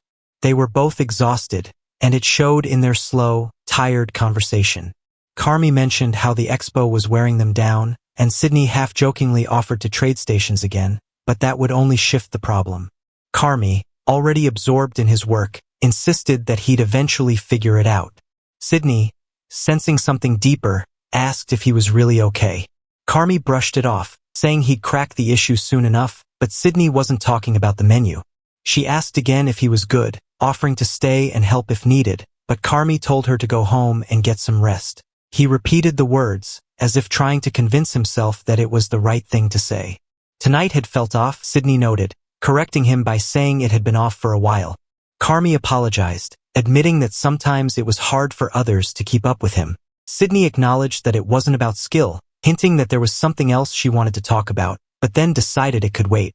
They sat in silence for a moment before Carmy reminded her that the restaurant was closed the next night for a funeral service at Ever. It was a heavy event, but also a gathering of important people in the industry. Carmy invited Sydney to attend, noting it would be her last chance to eat at Ever, but Sydney hesitated. She didn't feel like it was her place to be there, but Carmy insisted, saying she should come. After a pause, Sydney agreed, though it was clear the decision weighed on her. Carmy, seeming to wrestle with his own thoughts, told her that he didn't want to make it so hard for people to keep up with him. Sydney acknowledged it with a simple okay, and then said good night, leaving the kitchen. Alone, Carmy stared at the dishes in front of him. After a moment of quiet contemplation, he carefully examined them, and then, without hesitation, dumped them into the trash. Neil somehow managed to slip inside the hospital where Claire was working. He wandered through the halls, asking if anyone had seen Dr. Claire Bear, until he spotted her at her desk, focused on her work. With his usual awkward charm, he approached her. Claire, startled to see him there, whispered in disbelief, asking what he was doing. Neil, unfazed, explained that he had told the staff downstairs he was sick so he could sneak in. Claire, concerned, asked if he was actually sick, but Neil admitted he wasn't. Then, with a rambling urgency, Neil got to the heart of his visit, Carmy. He tried to explain that Carmy didn't know how to tell her how he felt, but Neil was sure that Carmy loved her, even if he couldn't express it. Neil began recounting memories from high school, as if those moments could somehow explain Carmy's current emotions. Just as Neil was in the middle of his explanation, Ted also found his way into the hospital. Annoyed, he confronted Neil, accusing him of leaving him behind. The two bickered in front of Claire, who was now visibly frustrated by their presence in her workplace. She loved them both, but they had to leave. Ted, however, continued his story, mentioning how he had accidentally walked into an operating room and saw something gruesome.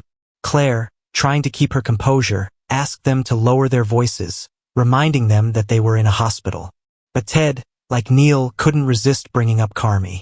He assured Claire that Carmy was all in, even if he hadn't reached out to her yet. Neil chimed in, recalling moments where he had seen Carmy happy, like on a school trip where they were supposed to go canoeing. It was clear to Neil that Carmy cared deeply for Claire, even if he struggled to show it. Neil and Ted rambled on about how Carmy could take care of her because of his strength and how he needed someone to look after him in return. Claire, overwhelmed, kept insisting she couldn't handle this conversation here, in the hospital. She appreciated their concern and love but had no idea how to process it. Neil, in his heartfelt way, told her she was the piece for Carmy, but Claire wasn't convinced. She repeated that she didn't know what to do, unable to offer a clear response to their emotional declarations. Before they left, Ted threw in a random question about someone named Diane, which clearly irritated Claire. She told him to get something checked, referencing a conversation they'd had with someone named Kelly, and with that, she ushered them out. Some of the Bear crew were attending the funeral dinner for Andrea Terry restaurant. Many legendary chefs were present. Conversations flowed between the guests, but Carmy's eyes were locked on David Fields, his former mentor. He still held a grudge against the man. Andrea Terry stood before the room, preparing to give her speech. She couldn't help but smile at the familiar faces gathered around her. Despite the formality of the occasion, she felt at ease. As she began, she kept things light and casual, making a joke about forgetting her spoon and pretending to rely on her Rolex for time.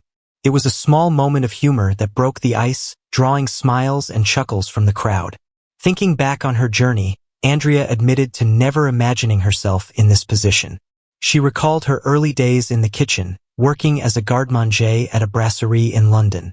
It was an open kitchen, meaning she could see all the customers as they entered, and, somewhat unnervingly, they could see her too.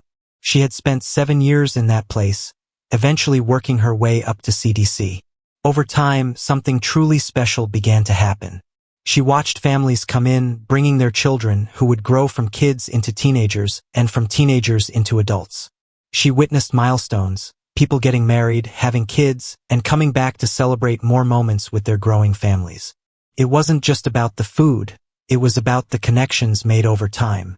Andrea shared how people often talked about restaurants, their history, the impact they've made, the chefs who worked there, and the awards they've won. But in her experience, what mattered most wasn't the food itself. It was the people, the relationships built over time, the faces that came back again and again. Those were the things people remembered, and for that, she was deeply grateful. With that, Andrea expressed her thanks to everyone present, feeling overwhelmed by the warmth in the room. Jessica was managing the kitchen, the atmosphere was busy, with orders constantly flying in. Next to her, Richie stood, observing the organized chaos as Jessica directed the team with ease. She called out orders, ensuring every dish was on time, reminding the kitchen staff to stay sharp and efficient. The team responded quickly, acknowledging her commands with respect and focus. Richie, in a quieter moment amidst the bustle, wondered how Jessica managed to stay so energized and motivated. He watched her move through the kitchen, handling pressure with a calm confidence, and couldn't help but feel curious. He noticed how she always seemed surrounded by people who pushed her to be better, both at work and in life. It wasn't about some hidden secret to success, just the way she carried herself and stayed driven. As they continued working, Richie thought that maybe there wasn't a grand formula for staying inspired. Jessica simply surrounded herself with the right people and maintained a mindset of growth. It was something that felt natural to her, but to Richie it seemed like the key to staying pumped up. Carmy, Sydney, and Luca were savoring their dishes, impressed by both the presentation and the flavors. The meal had a nostalgic quality for Carmy and Luca, who had once worked together at Ever. The food brought back memories, and Luca couldn't help but comment on it. As they enjoyed the meal, Luca remarked how he and Carmy had spent countless hours shucking peas during their time in the kitchen, turning them into efficient, almost robotic workers. Sydney joked along, calling them shell-shucking robots. The dish, once a symbol of repetitive labor and exhaustion, had almost become a form of culinary trauma for them. Luca laughed, admitting that despite the tough memories, he now created a dessert version of the dish, sweet pea panna cotta. It was his way of repurposing the past, turning something difficult into something beautiful. Sydney chuckled, recognizing the irony. Amidst the laughter, Luca noticed Carmy was distracted, staring intently at someone across the room. He asked if Carmy was okay, but Carmy was lost in thought. When they pressed him, he admitted he was staring at someone.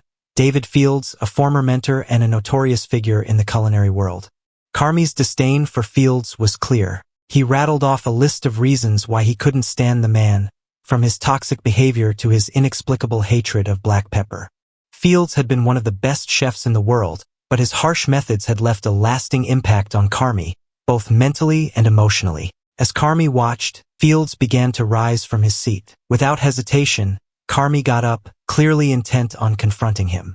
Sydney and Luca exchanged glances, both knowing this encounter was unlikely to end well. They called after Carmy, but he was already making his way toward Fields. With a sense of inevitability, they resigned themselves to watching what would happen next, neither of them holding out much hope for a positive outcome. In the alleyway, Carmy finally encountered David Fields, the chef who had played such a pivotal role in shaping his career. It was a meeting Carmy had envisioned many times, wondering what he would say if he ever got the chance. Now, standing face to face, he could only muster a mix of resentment and disbelief. David greeted him casually, as if the weight of their past was nothing more than a passing thought. Carmy, however, was filled with unresolved emotions. He wanted to tell David off, to express the anger and frustration he'd carried for years. The memories of grueling days in the kitchen, the constant pressure, and the toll it had taken on his mental health rushed back. Carmy had ulcers, panic attacks, and sleepless nights to show for his time under David's mentorship. David, on the other hand, saw things differently. He believed he had done Carmy a favor. To him, the harshness had been necessary. He had taken an average chef and molded him into something excellent. In David's mind, the pressure, the sacrifices, and the pain were just part of the process. It had worked, hadn't it? Carmy was successful, standing in front of him as proof of that transformation. As David turned to leave, satisfied with his own justification, Carmy was left standing there, grappling with his thoughts. The encounter hadn't gone the way he expected.